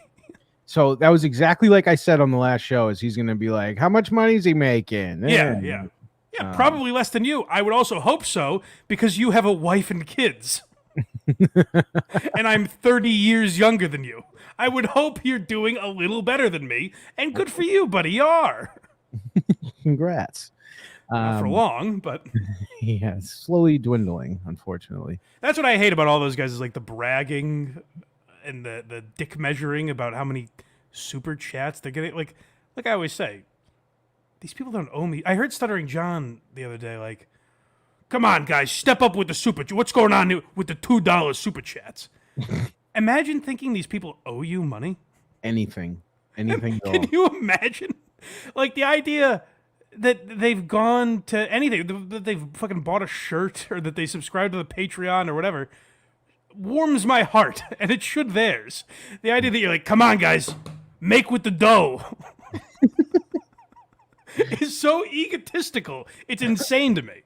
But Stuttering John's had an interesting couple of days, and I woke up to a few messages from Hackride and several others, which is that means something happened. When I wake up to multiple like tweets and messages saying you're gonna have to talk about Stuttering John, that's rare that it makes it down to me. Do you get what I'm saying? Oh yeah, it usually like I'm sure every time John speaks, Carl gets a message.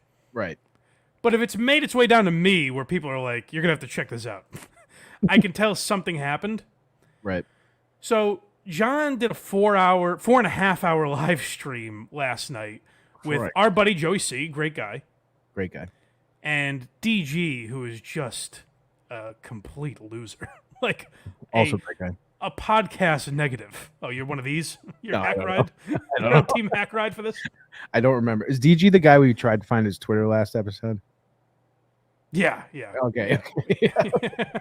Yeah. I mean, just like an absolute like podcasting negative. Like he takes away from every show that he's on somehow. And he's on with John, so it's even more impressive.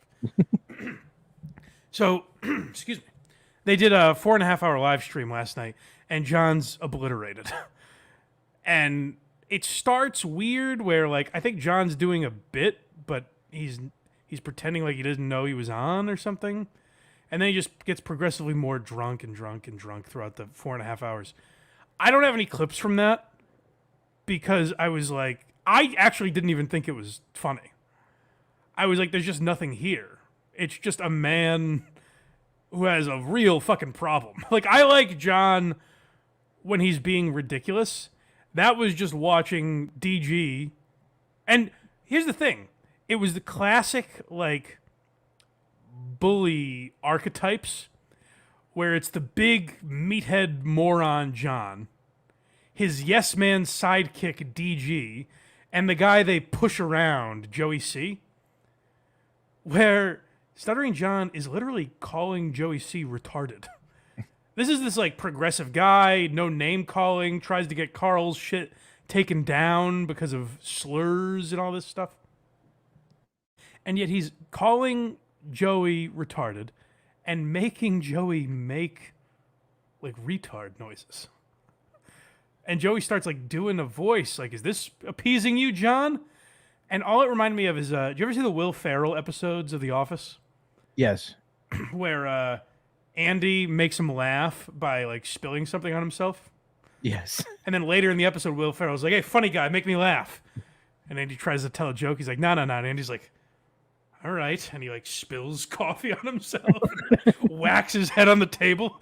And then it just cuts to Andy saying, I guess this is my life now. And that's what I thought when I was watching our buddy Joey C be demeaned by this asshole John, like just insulting him. And I think Joey would say like, oh, we're friends or whatever. And I would tell you, John's not a friend to anyone. He's not your friend. Don't do that anymore. The second you say, Joey, and hey, you're a grown man. Do whatever you like. I'm not telling you what to do. And maybe I'm wrong. Maybe I'm misreading the situation. But my message would be that the second you do something John doesn't like, bye-bye friendship. He'll disown you in a heartbeat. So don't do anything that's going to humiliate you for John, because he will never pay that back. Right. That is absolutely correct. Real quick, before we get too far away, Nick West, $5. Dat Phan and Tom Myers should have spawned a new series called Why Aren't You Laughing? Also, Mike's gay, LOL. Whoa, untrue. Untrue. I got rid of that. This is how not gay I am. I got rid of that wood paneling co-host I'm usually tied down to. That's right. That's right. That's how straight I am. He's off in Detroit doing God knows what. And I'm straight as hell. Cameo Blind Mike, $5. Always on when I'm working. Keep doing God's work. I'll watch later. Well, what the hell can we do? We're doing nights. We're doing weekends. What more do you want from us? One of these times needs to work for you. It has to. No, Cameo Blind Mike's a longtime supporter. Thank you. Yes, sir. he is. Yes, he is. Chris Bueller, $40. Oh, okay. Thank you, buddy. Okay, we get it. You want us to step up. No. And what I'm saying is they don't owe me anything. I mean, really, guys. You don't have to open your wallets and give us a dime. We have someone. That's what a good guy I am. Someone's here to join. Hackride? Yes, sir. Come on in, Hackride. My penis is regular. Boy, the days back when I was abusing children. What's up, Mike? What's up, Craig? Hello, Hackride. Hey. How you guys doing? I literally told him, I was like, come on for the Stuttering John stuff, because what we've been doing, and it's helped the channel grow a lot, and Yes. Hackride does a very good job.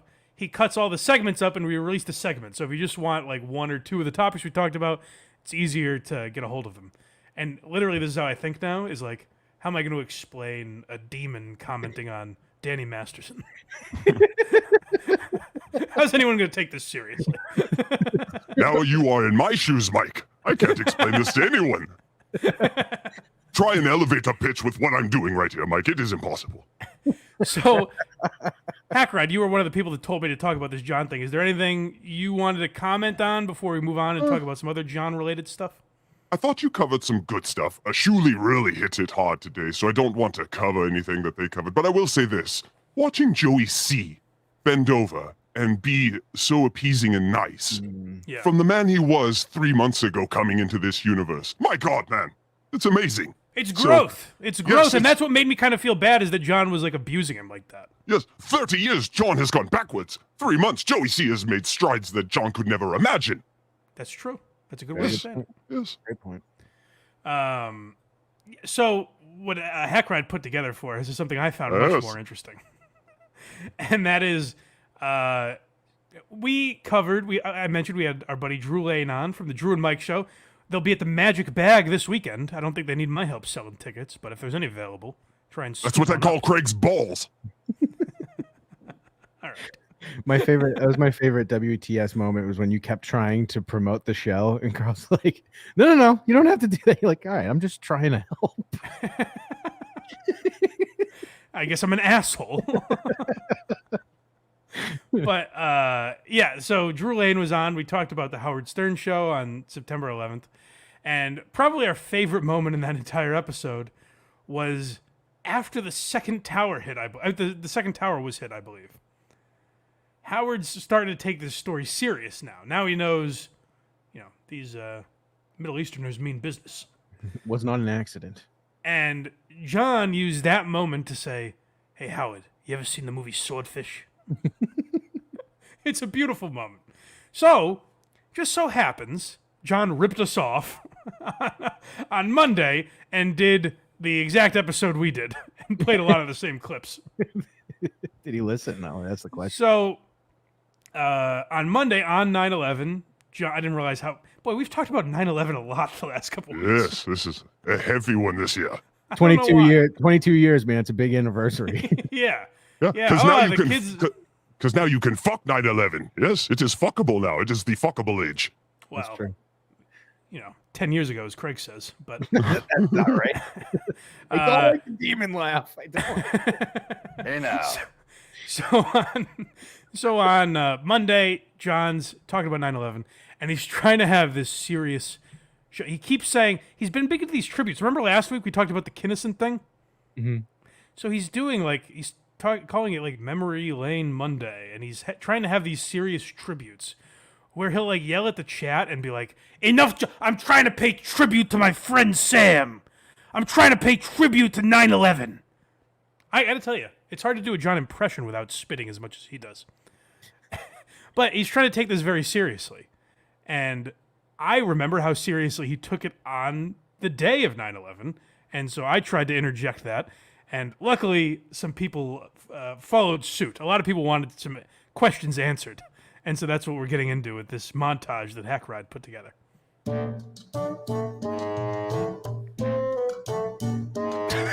I didn't notice. I didn't notice that the first time that you had a swordfish hit the fucking tower. I gotta tell you, pause for a second. Hackride messages me and says, swordfish hitting the World Trade Tower. Chef's kiss. And I was like, you're supposed to let us do that. You don't do that to your own work. No, you must recognize this satire in a tweet. It's beautiful. It is the perfect satire. I didn't notice that the first time. I gotta see you again. I'm sorry. Blind Mike. Thanks for the $5. So why are you laughing? Popkins covered Stern on 9/11 last week. Have you ever seen the movie Swordfish? Yes, I did. Yes, I did. As a matter of fact. I absolutely have. Pretty good movie. Starring Halle Berry. Not her name. And Hugh Jackman. Also not. And John Travolta. And Halle Berry goes topless.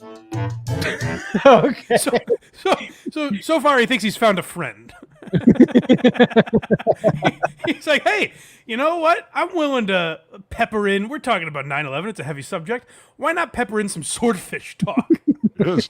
He thinks for no reason. Well, in the middle of this, we'll put some John Goes to Hollywood clips. Yes, this is good. John is thinking, yes. I like kind of the yes, I did. He's like, as a matter of fact, you might not realize I'm a film buff. Yes, I did see that. Like it was The Shining. He immediately just remembers the boobs. That's all that's on his mind. Well, not everyone enjoyed the movie Swordfish, so the commentary continues. Hackride. Thanks for the $2. I thought Swordfish was overwrought dribble, in my honest opinion. I think it was a kind of a good concept, First thing he knows, it was they were stealing money so they can go after the terrorists. So I thought it was pretty good. Again, this is right after fucking Fred Norris is saying, like, we were fearing for our own lives that day. We just didn't know what building was next. And he's like, yeah, I actually like swordfish. He's trying to keep this tribute on the rails, and he can't seem to. So me and Hackride with the early tag team and some other people get involved.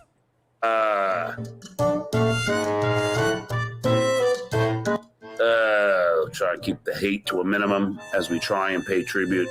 Good. Read something else then. A show that was in shock, and we were live.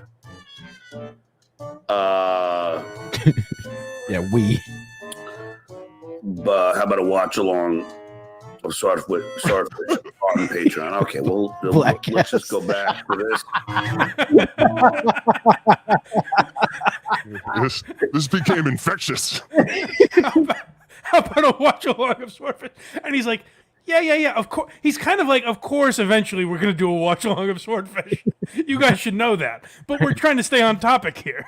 I need a heads up when this stuff starts. Someone needs to throw me a text. Blind Mike, thanks for $5. Tomorrow, can we do Swordfish Tuesdays? Seems like a must now. What? What's with the swordfish? Why is everyone so fucking interested in swordfish? I mean, fucking hell. It's fucking 9/11 we're dealing with. How dare we? How dare we? It's just so beautiful. He says it in a way like, God, every time I bring up 9/11, people are mentioning swordfish. And, every year it's like clockwork.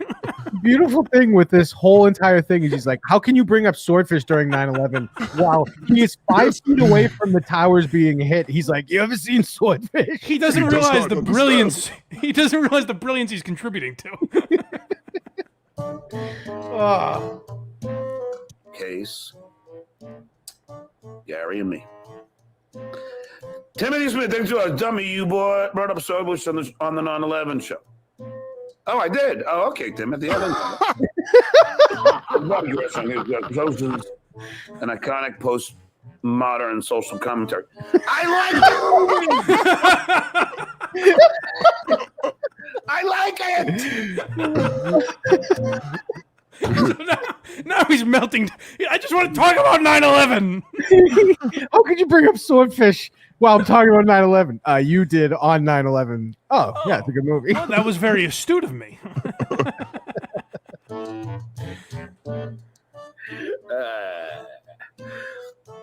Blind Mike, thanks for the time. How much money did you give him? Too much. Yes. I was trying to keep this bit going. I couldn't keep up with Blind Mike. Later. My favorite one's the last one, by the way, but we'll get there. $10. All these years later, despite the message of never forget, do you think we've forgotten the cultural impact of the film Swordfish? Remake. John's starting to enjoy this. It's almost comical. It is. It's very. He almost gets it. Almost. He almost gets it. I gotta tell you what's a shame, though, is he never got to the clip. Whatever he was using, like he was watching some video that was put together on YouTube. Whatever he was watching edited out the moment where he asks that. Like he wasn't watching the full video. They don't have a John crush like everyone else. It would have been so great if he got all these swordfish questions and then all of a sudden you hear him go, Howard, you ever seen swordfish? This last clip is amazing. This last one, he turns the tables on us. Well, he sees all the money coming in on swordfish and probably started drying up, and then he brings it back up. Oh, God, I hope I clipped the right one. English, $5. All we want to know is how Pamela Anderson's bust compared to Halle Berry's in Sword. This is, what's funny about the word? Hold on, I'm like in the middle of his 9/11 tribute. Someone goes, all we want to know. The question on everyone's mind. We, the living, need to know about the tits. A lot of people in the chat, by the way, I got to bring this up real quick, are speculating that Hackride is Cardiff. Oh, I've seen Hackride as Cardiff. Early on, I cease saw and desist. Hackride is Justin. I saw people saying that.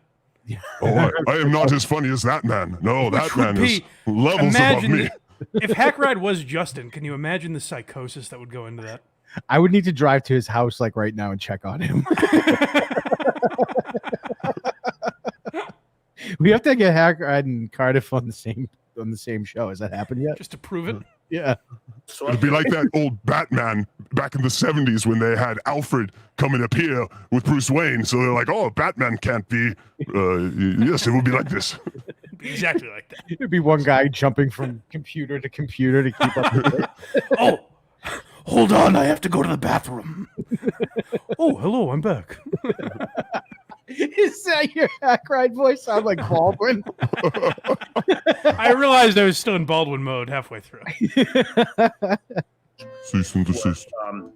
Zippy, Ross, Wallback Fucker, Zapins, Passcode, and Ross Abelo. Oh, yeah. Sorry. So this is where he's getting us. Go back just a little bit. Because this is where he takes the Halle Berry's bust comment, and he's going to turn the tables on us. And he's going to get us now. He's like, you know what? I do have time to talk about that. You know what's funny about the word swordfish is swordfish was Zippy, Ross, Wallback Fucker, Zapins, Passcode, and Ross Abelo, Gary's other friend. Completely irrelevant. I have two friends. That was their password.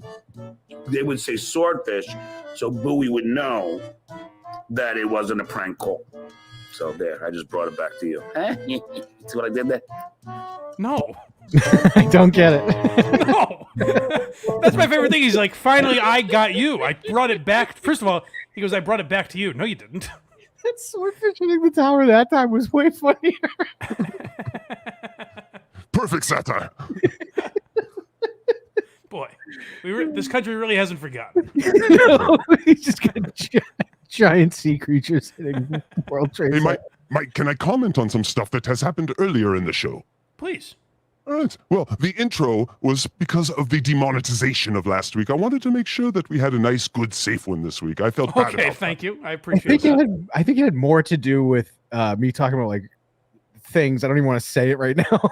It was also a diversity hire, which is nice. So that's our official. That's our black guy on staff. That was Yes, okay. yes. Also, so Matt Rife, the most beautiful man on the planet, Craig. Yes. And then you decide to go no picture, just radio. You can't. Good job, Craig. You can't rip Spotify videos. Yeah, it's just a screen record. Then it looks like crap and sounds worse. I don't know. Yeah. I miss those really abs, is slapped what his I'm dick in the saying. face. He can do it all he wants. It's just not going to look good. All right, on Alec Baldwin. Geez, he's really trying to take over Magic Johnson's spot as the most obvious taker. Yes? Are you writing these? Yes. Yes. O.J. Simpson, huh? 9/11 was a bad day for New York. Well, guess what? June 12th, 1994 was a very bad day for Ron Goldman. Yes? I hadn't thought of that. That's a good point. Yes. And Misha, and Ashton, Hey, yes. hey, Hackride, what else is in the news? Yes, I am doing a bit. I like this bit a lot, actually. Mila and Ashton, they were from the 90s. So we all understand that the 90s was a little bit rapey. The saying back then was, if it bleeds, it can be run through by the cast of a situation comedy. We all know this. On Dat Phan. Dat Phan is the ancient Daniel Carver. The spider hole of self-loathing here is intense. Dat Phan. All right. I think I have one more. I like this segment. I gotta say. I love this. Yes, Kevin Brennan. When Blind Mike is your age, I will be living in his guest house, and we will be going on weekend visits to piss on your grave. Yes. Thank you. That is all. You have to end with "That's my time." Thank you. Also, why didn't you post my 2 last-minute clips, Mike? I do not see them on social media. I worked hard on them. I'll tell you why. Because we posted a John one, which was very good, but the other 2 were Kevin and Cardiff. I didn't want to do too much, quote, Dabbleverse shit. I was looking for other topics. I try to diversify the shorts, you know? In the intros. Yeah. Well, good thing I did all that work for you so you can have a moment where you don't want to be in the Dabbleverse anymore. I was pretty clear in my request. You don't listen to me. I can't help it. Well, you can't see me. I can't help that either. I'm just gonna look at the spaghetti falling down the wall right now. Anyway, I love you too. Thank you so much for having me on. Now finish the show without me. No, wait, Hackride, wait. Oh, God. Yes. First of all, you have a show this evening. Yes, I do. At 8 p.m. Well, we'll see if I do. I don't know. It's like 20-80 at this point. I would bet heavily against it. I'll tell you the lowest point of my career thus far was Hackride asked me if I could do his show. And I said, sure, buddy. Even though it's a little late for my taste. He's on the West Coast. So I got to stay up past my bedtime. But I said, for you, buddy, absolutely. And then he reaches out and says, hey, it's going to end up being too late and I have too much going on. Like, you probably don't want to do the show, is how he frames it to me. And he's like, I don't want you to be overexposed, as if I'm doing Letterman and Leno in the same week. And so I go, no problem with me, man. I could still do it. And he goes, well, here's the thing. And he bumps me. I did not bump you. Suddenly I'm begging to be on his show now. Was this for Gina Levy? No. So what happened last week taught me a lesson in the VIP services. Is that you work out your technical issues before you have guests as big as Black Mike Geary on. So I'd like to do a show. That's what I was looking for. I'd like to do a show or two with Krista and me, so we just can make sure that we're, doing it right. Then I will bring you on and suck all your fans away. Yes, vote Augusta. He's got a take on that now. Yes, Augustus is a hack rider, and I too like to crawl around malls. Don't say that you're going to cost him the hobby. fucking. You're costing him points. He's got no more to lose. I will make Dave Portnoy AI voices from here till eternity. All right. Thank you, Hackride. Yeah, no, I've been bumped from his show twice. You were not. You were a safety, Craig. Whatever. There was another time he was like, "You come on," and he was trying to pay me, and I said no. And then as soon as I said I would do it for free, he lost interest. Yes. If I cannot pay Craig, yes, I cannot control him. He is free. I do not like this. If I pay him, I'd be like, Craig, you must do this. I must see those areolas. Do it now. It's like, no, I'll just do it for free. We're on the same team. All right. Well, also, I didn't get offered pay. My love for you is paying off. So there's no love for me anymore. I don't like this. No, you're a hack. Bunch of hacks. we have more John clips. Yeah, you're welcome to stay, Hackride. You don't have to leave. No, I got to get to my show and cut some. See, bigger, why are you laughing clips for Bigger, someone? better things. It's about time, by the way. Yes, that Gary Shandling one is really hot and off the rails, so I got to get some clips for it. It's got 233 views. I better get on it. Kids could be searching Gary Shandling at any moment. Yes, and they will always fuck it up because there's 2 R's in there. Why? Why is there 2 R's? My God, man.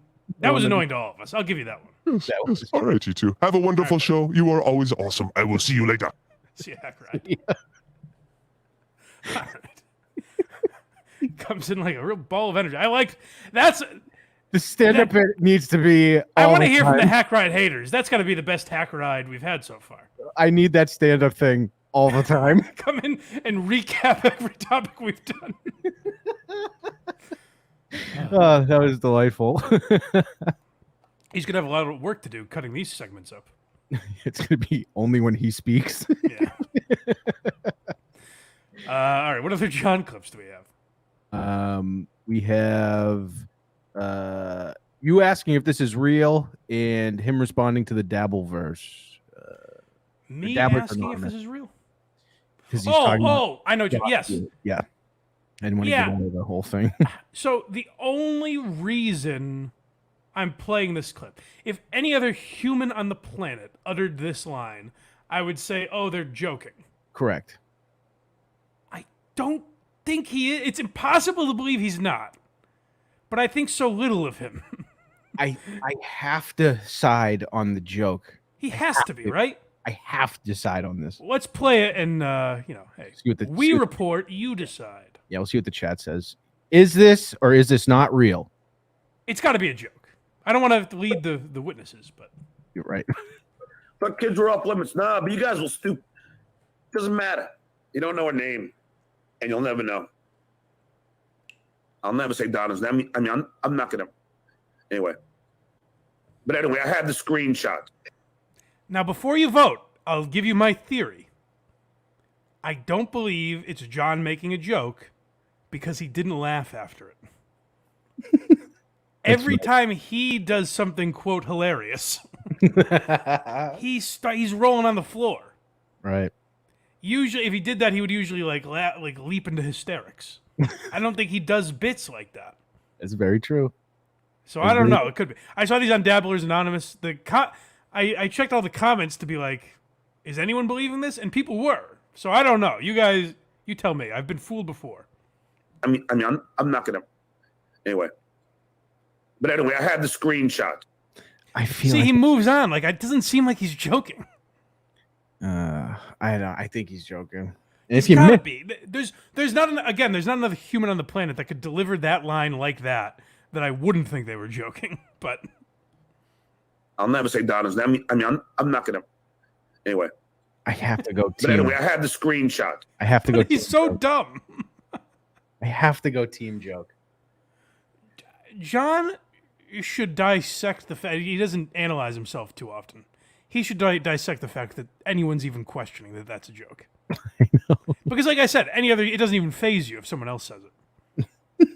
But with John, you're like, is he kidding? Yeah, you're 1,000% correct on that other thing. The fact this is like 70-30 joke, I think. He delivers I know how he delivers his jokes. That's not how he does it. It was too smooth. Yeah. All right, what's the other one? Him responding to Dabblers Anonymous. Oh, actually, do we have the Carl and Vinny clip that I sent you? Yes, we do. Let's play that real quick, just because I wanted to comment on something specific in this video. So our good friend Vinny Paulino, by the way, go check out Carl. Why Are You Laughing? What did I say? You're like, our good friend Vinny Paulino, and I went, and Carl. Well, I'm not talking about Carl right now. Everyone got to talk about Carl all the time, for Christ's sake. Our good friend Vinny Paulino was on Why Are You Laughing, is what I was saying, before Carl's little bitch over here had to rush. And we like Carl, too. Carl had me on once when he was listening to the Bills song. That's not what I said. I was saying you called Vinny your very good friend, and I was like, and Carl, right, guys? Well, I was setting up that Vinny Paulino was on Why Are You Laughing. It'll be out free next week, or you can get it on Patreon now if you want to go check out the Patreon. But Vinny's a good buddy of mine, and he's apparently friends with Stuttering John now. And they're very real friends. There's no way it's a bit or that it ends up ugly. And so that's what they're talking about here. But Vinny mentioned something very specific that I found really interesting and something that, needs to be nipped in the bud, I think. Stuttering John called you, so he doesn't know that we're doing a show right now, or he wouldn't have called you. Can you call him back live on the show? Nope. Why not? I don't do that. I want to know what he wanted to say. Vinny. I'll find out after. Yeah, but you could call me. You don't have to put up his side of the conversation. I'm pretty sure I know what he wants. What do you think? I'm not going to get into it on here. Oh. I think one day, Vinny, John, and Brendan Schaub are all going to go out for a bottle of suds together. How real is their relationship? They talk a lot. A ton. Sounds like, yeah. He got off the phone right before we recorded with him. Oh, yeah, that's right. He did. Yeah. He goes, I just got off the phone with John. Yeah, so my guess, Vinny's going to allude to something here that John already spoiled. My guess is Vinny's trying to book him at like Comedy at the Carlson or something, like actually have John put on a show, not goofing on him, anything like that. Like a genuine, return to the stage for John. That's my guess. But we'll hear from the man himself. Being held. Oh, yeah. Wait, did you want this to continue? Yes. Oh, okay. Secrets being held from the creep off audience. Oh, the secrets being held from everybody. And, honestly, Carl. Oh, are people voting for this man who's keeping secrets from us? Is anyone going and voting for Vinny? Because this man is keeping secrets from us. It's kind of fucked up. I'll let you in on a secret. All right, I'm listening. Shuli texted me the other day. And he said to me, Vinny, are you really talking to John and stuff? Oh, Shuli is in every crevice. Well, this is what I wanted to talk about. This is what's bugging me, is that Shuli's getting a little too involved. Everywhere. It's a little too much. Where last week we had or 2 weeks ago, whatever that was, we had him getting involved with John's photoshops, like trying to put swastikas in John's photoshops. Now listen to Shuli trying to horn in on Vinny's phone calls here. He's always up to something. And he was like, that guy. And he said, "Are you recording the conversations?" Really? He asked me that. You can't do that. And you know what I said? That's a dirty pool. You know what I said? What'd you say? Nothing. You know why? Because you're John's friend. Because I say nothing until it's time to say something. Oh, so you are recording. I don't know what Vinny's got up his sleeve, but my point is more. The reason I wanted to play that clip is like, Shuli, stop what you're doing. Knock it off. Also, if John comes across this, I'd be fucking terrified. Yeah, I mean, I wouldn't be, because John's not going to do it. He's going to call the cops in Alabama. He might have said some shit. Who knows? But, yeah, you're just giving John ammo by doing that shit. Like, I know a lot of people hate Shuli. I like Shuli. He's been nice to me. But with that stuff annoys me when I hear that. Because now it's like you're inserting yourself when you don't need to. John's a blithering moron all on his own. There's plenty of John content to go around. Too much, I would say. A ton. So you don't need to set Vinny up to record the guy when he's not. First of all, it's just a shitty thing to do to anyone, John or otherwise. Right. To record them when they're not unknowingly. Like, let's say Vinny went along with that, which luckily he's smart enough not to do. If Vinny leaks audio of John surreptitiously and says, Shuli asked me to do this, do you think that looks good for Shuli? No, not or even Vinny or anyone. No, that's terrible. You don't want that. Stop getting so involved. Back off a little bit. And then everyone's. This is not me defending John, by the way. I still like making fun of John. Let him We do don't it need to. himself. We don't need to insert ourselves. Correct. What were you saying? Okay. Fuck no. I was saying just observe and report. This That's Carl. That's Carl's message, and he's never been more right about anything. Correct. Fuck Don't no. do that. Would never do that. I also think Absolutely that's illegal. not. I would never do that. Number one. That's also true. I don't think in New York it is. New York's a one-party state, I think. So. Yeah. What? Uh-oh. Let's going to reveal something. Let's go. I'm really hoping for something awesome to come of this. Oh, okay. That's a good teaser. Because Ooh. I feel like, how do I put this? It's gonna be a live show. A lot of relationships have not ended well for him. All of them. And I feel like maybe one can end well for him. Whoa. And not end, though. I feel like, All right. So yeah, I think it is a live show. It would be my guess. That's my guess. One last hurrah for John off into the sunset. Because John was threatening today quitting again. Oh, he's gonna then. He's like, what if I stopped? I left the Dabbleverse, which is weird that he's adopted that phrase. Yeah, it's weird. What if I left the Dabbleverse? What do you have, Shuli? What do you talk about? And he's not wrong. It's a great point. So, I would say back off with that stuff. I don't like the trying to make stuff happen because John's enough of a goofball on his own. Goofing on him, that's all well and good. But trying to make something out of nothing, trying to create content from John is a step too far, I would say. Yeah, I'd say super chats is fine because you're legitimately paying him. Oh, we love super chats. Yeah. Who doesn't love a super chat? Anyone But yeah, watching no. right now, apparently. But yeah, no, whatever. Listen, Kevin's right. He's better than us. He's way better. Yeah. He's better than us at that, and literally nothing else. All right, so we have a couple of quick hits to get through here. We do have the news. one more John. Oh, that's right. I'm sorry. What's that? Him responding to the Dabblers Anonymous is All what. right. I don't remember this one, so this will be interesting. Yeah, maybe you might remember as soon as it starts playing. So you goof on me, dues payer. Because without me, you got nothing. Oh, there we go. Not a thing.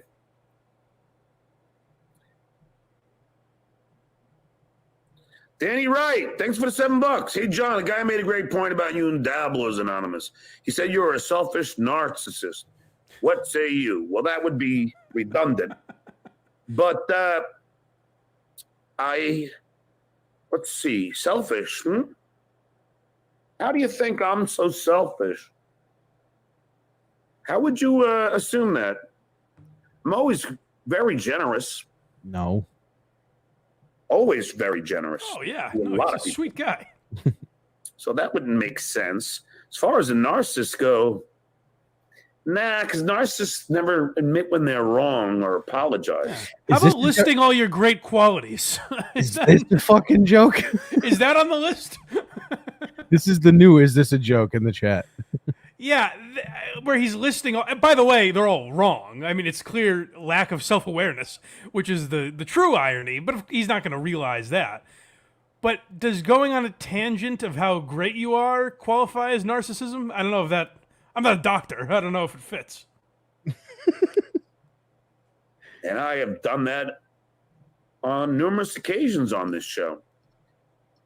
I've admitted I was You know what wrong. was great today? He started doing this again, where he's like, narcissists never apologize. And I apologize to Chrissy Mayer, and I have no motivation for apologizing. And it's like, well, your motivation is saying that you apologized once. I can hold that over everybody's heads. Yeah, don't you understand? It's shoving it back in our face that you've apologized once. That's the motivation. But Pretty good. Good times. So I can't really be considered a narcissist then. Only an idiot who doesn't know the definition of narcissism would say that. that's true. You know what? Now you've hit the nail on the head, finally. Real quick, Joey C in the chat. What a Stuttering John is mine now. He crossed the wrong guy. Whoa! Is that breaking news? Let's go. Or it's just some guy named Joey C. It's his show. Just a different guy. It's either that or someone made their YouTube his show. Yeah, which is also possible. But It's is very that could be breaking news? Did we turn Joey on Stuttering John? I hope so. He doesn't deserve that shit. No, Joey seems like he reached out to me. He seems nice. I think it seemed like he flied off the handle a little too easily. But as Hackride said, he's curbed that a little bit. He seems like a regular dude. I like Joey. I do too. But that was when I was watching that. That was like, what the fuck are you doing, Joe? You're just insulting this guy. And then John tried to frame it as like, it's just buddies busting balls. You don't know this man, and you're already calling him a fucking retard. Yeah, it's bullshit. You know? Exactly. So we got your back, Joey. It's me. He trashed me today on MLC. Did Daddy Kevin come calling and Lapdog John did whatever he wanted, licked his nuts for him? Please pay me again. Is that what John did after all this tough guy talk of how much he hates Kevin Brennan and he's done with KB, as he calls him? He made up songs about how much he hates Kevin. And yet when Kevin sends the link, old Johnny comes running because he might get $100 for Pickwick money. That's What right. a fucking loser. What a couple of those two deserve each other. What a couple of losers. Old has-been losers. Well, John's a has-been. Kevin's never done anything, but Yeah, he's all fired up in the chat right now. Shout out Joey C. all right. Shout out Joey C. All right. We got a couple quick hits. These are more of WATS type topics that we've got to finish the show out. By the way, has the show dragged? Because it seems like we've done a lot longer than 2 hours. I don't think so. Okay, all right, good. Friend of the show, Mike Rainey, Yes. does a true crime podcast called Little Stinkers, which it's actually, get this, Craig, it's a true crime podcast that every week they tackle a different topic. That's right. You ever heard of anything like that? Yeah, a lot of people do that kind of stuff. That's interesting. That's interesting that you say that. Yeah. So Mike Rainey does that podcast, and I guess he was invested in this. Josh mentioned it on KMS the other day, but that's my only knowledge of it. That right? This is a prisoner that escaped. The prisoner from Philly who escaped, who was an illegal alien. I'm just gonna throw that out there, but he killed his girlfriend. He killed his girlfriend and was on the run for 2 weeks. Okay, and he's been found. And it was. Did you see them find him? No. It was the weirdest apprehension of a prisoner I've ever seen. They How catch so? the kid. They cuff him, and then like 35 military people take a picture with him while he's in cuffs. What? They back him up and they kneel next. Hey, let me to him. get one. Let me get a selfie real quick. Yes. That's very weird. It was the strangest. I have a kid I went to college with is in law enforcement in some capacity. And he will post pictures on his Snapchat and Facebook and shit. Like, I remember he's like, got my first arrest today. And posts a picture of a guy laying down in handcuffs. And I'm like, there's no way. And sometimes he'll post Snapchats where he's like, fucking the bitch dispatcher today was rude to me. And he's like shit talking his coworkers. And I'm like, how old is he? This cannot be above protocol. He's my age. That seems a little old for that kind of post, I guess. I think so. I would think so. Trying to see if I have the video still. It's the weirdest thing. That's very weird. Yeah. But comedian and my friend, Mike Rainey, go by On Perks, folks. Check out his book. He was on this show in the very early day. He was one of the first guests we ever had on. Mm-hmm. And he made his way into the press conference somehow. I don't know how you get... I guess it's probably easier to get credentials now because there's 10 million podcasts and blogs and all that shit. Right. So he got credentialed and asked this question. Is this the police commissioner? I believe so, or the chief or something. One of the higher ups. The guy who explains how they found him and all. He had a pressing question about this subject. Transported to an SCI. Sir, was there any concern that he would team up with another small man to step inside of a trench coat, Little Rascal style? No. No concern at all, actually. I can't believe you were saying I can't believe he answered, like in the sense of I can't believe he dignified that with a response. Correct. I can't believe more that he answered that quickly. Like he digested the question and said, no, there isn't a world where two men get on top of each other like the Little Rascals and put on a trench coat. Little Rascals. Box Eating Dad, $2. Craig Fingerblast kids at Fun World. That's just not true. Is that true? No, it's not true. Can you exonerate yourself?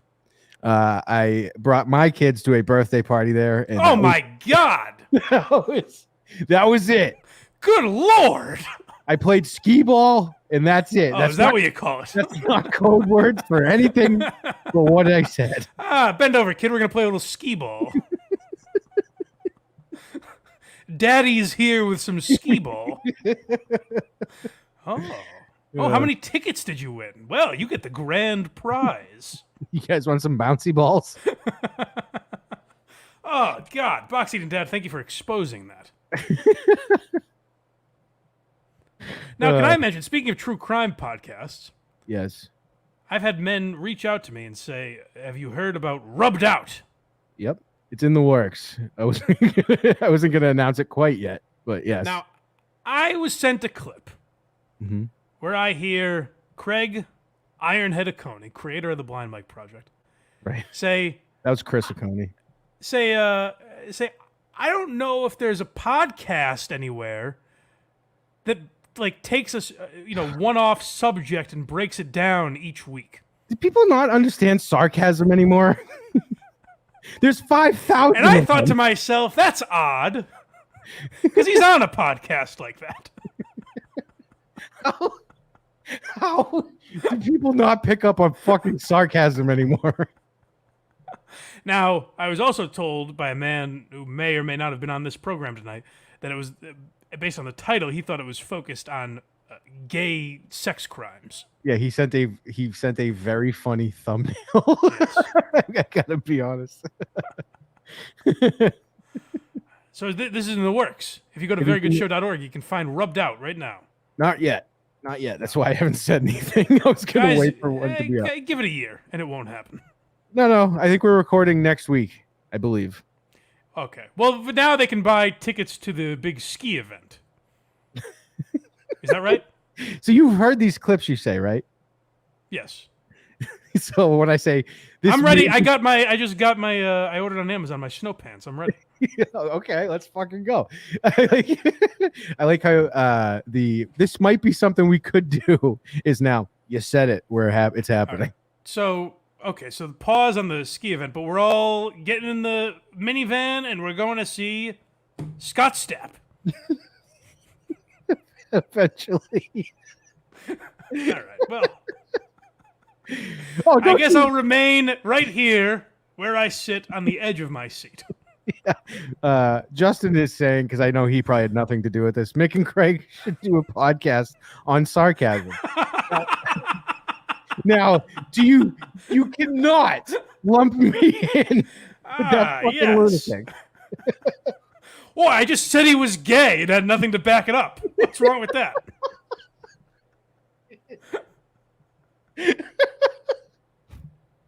All right.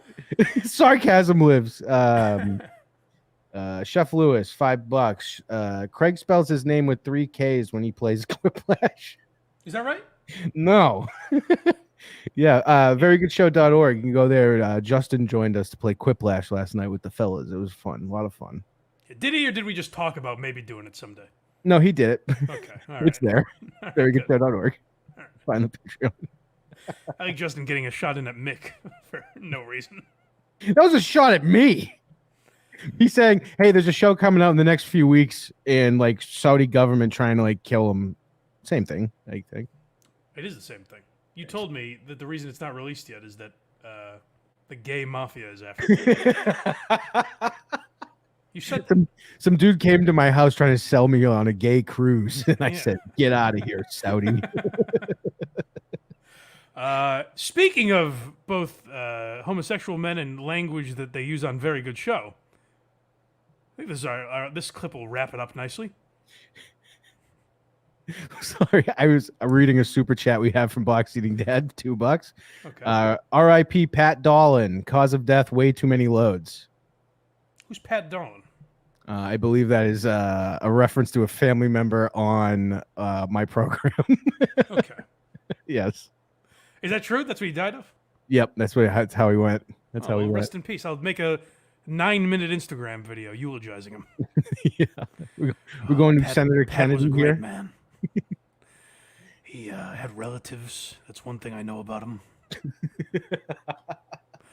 And boy, could he take a load like nobody's business. That's pretty accurate. All right, now if Stuttering John has taught me anything, I got to get out of here for a football game, for God's sake. That's more important than my broadcast. So let's play this clip from the UFC last weekend and Oh, get that demonetized, definitely. That one. I thought you were talking about Senator Kennedy. But yeah, I'll Oh, no, that's you and your private lives. yeah, this guy, he got released. Did you know that? Released? This fighter? Was he arrested for this? No, Dana White just said, yeah, none of that crap.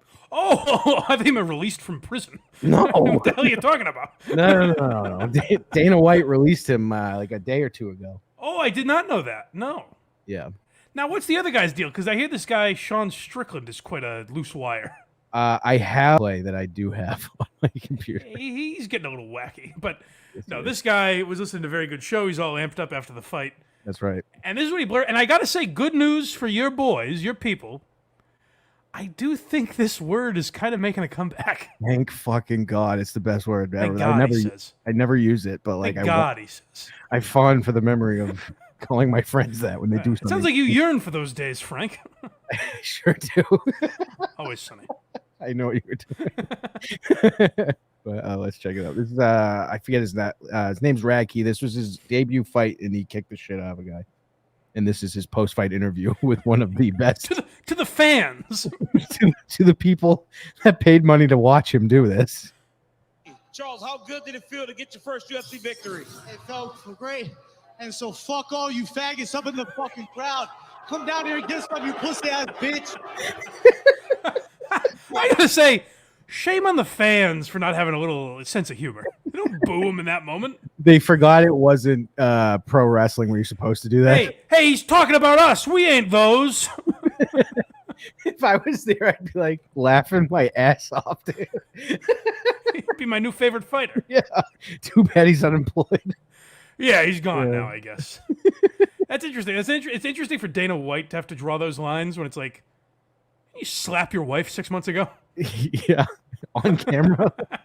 Isn't that worse than him dropping an F-bomb? This guy's saying a word that's on the come up, and you're just gonna say goodbye. Yeah, that's a little weird of Dana White, but yeah.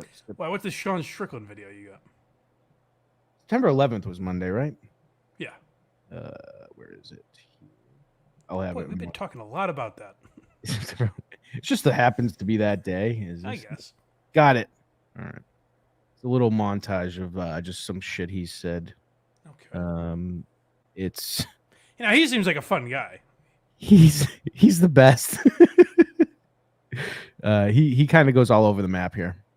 I would Ronda Rousey with both hands tied behind my back. Could never have too much lube. Do you believe fat shaming is okay if the person you're fat shaming is someone you love? I think fat shaming is always okay. Every time I make weight, dude, my is at least 1 inch bigger, and I got a little, so I take every inch I get. I'm honest. I try to be, unless I'm trying to sleep with you. But you guys need to get hit by your dads a little bit more. You guys need to get like an alcoholic rage beating, and then you. I'm doing an interview with Nina because she has 1.3 million followers on Instagram and her titties hang out. I bet you drive a Again, can I say, Dana White, if you're listening, and we know that you are, this is where it's a little weird, the police language. Because is this guy still in the Federation? He's the current champ, yeah. Okay, all right. That's what I'm wondering here. Flip the truck, it's about this big. Let's go. That's also to a fan right there, that one. This is so weird. Coaches can't train girls without falling inside them. When a girl walks in the gym, you're like, oh, this is the one. Maybe that's where we fucked up, you guys. We let women vote. No offense. I don't like to put big black things in my face like this. Get used to it. How do you think she got the John Jones interview? Would you like to learn some Chinese? How do I say, work harder, child? No food for you till you finish. Wasn't UFC. I'd probably be cooking meth in a trailer in prison. So This guy's a peach. I'll come over to you. We can watch anime. You can put some fucking testosterone. He says the end of the video cuts off, but he says you can put testosterone in my ass. Okay, that's fun. Yeah, that's where it's a little weird for Dana White to be like, you said a no word. You're out of here. You can't do that. Now, I will say it shows perhaps poor judgment on Radke's part, but it was post-fight. The guy just got knocked around, for Christ's sake. He just got punched in the face. He's earned a few slurs, right? Yeah, that's and again, when the man making these decisions is slapping his wife on camera. It makes it all a little hypocritical is my only point, I guess. Yes. It's sad we don't have a Hackride game. The show doesn't feel done without a Hackride game. I know. But he just comes in and, roasts the news and leaves. I will say I'm kind of okay with no more Hackride games if we get Hackride doing stand-up bits. Hackride roasting the topics we've discussed. Yeah. In the way we cover it. I like that, yeah. And bumping us constantly on a show. Yeah. That was hurtful. All right. I guess all that's left is to remind the people to go to blindmike.net, for goodness sake. And can I just say, if you're watching this, we've been having way more people watch these live streams than subscribe to the channel lately, which is very nice. But give us the old subscribe button. Help those numbers get even higher, if you wouldn't mind. And subscribe to the Patreon. You can become a YouTube member if that's easier for you. If you want bonus Why You Laughing content. Over on the Patreon, we also watch Quincy. Sometimes you get these episodes early. Stuff like that. I was thinking of possibly... I'm going to be away for a week. Mm-hmm. I was thinking of possibly a Craig and Hackride show, if you're interested. For the Patreon? Or it would be on the Patreon first, but maybe released as an episode. We'll see. Well, we'll see how it is. We'll see how much you handle the language. You know what I'm saying? I can handle put that out language. for free. I can handle the language just fine. I am curious how Hackride's going to handle it. Well, mull it over. Knock it around the old... Kick the can down the road, or whatever it is they say. He's going to be like, I have 28 ideas already. So that's a part. Yeah, so subscribe to the Patreon if you want stuff like that, maybe. We'll see. Or we'll just tease it and never deliver, like some Patreons. If you prefer that method, you can go to verygoodshow.org, where you can find Craig and all of his wacky hijinks. Yeah, that's right. Thank you. And possibly a new show coming soon. Yeah. Guys, hold your breath, because it's going to be right around the corner. It really is. I got everything set up. I just need to record the episode. I believe we also have merch and all that stuff, so go to blindmike.net or support the show for free. Whatever you guys prefer. We appreciate it, unlike other shows out there. And I guess that's it, right? That's it. See ya. Oh, hey, it's Thursday, so see ya never, folks. And we have a mean train.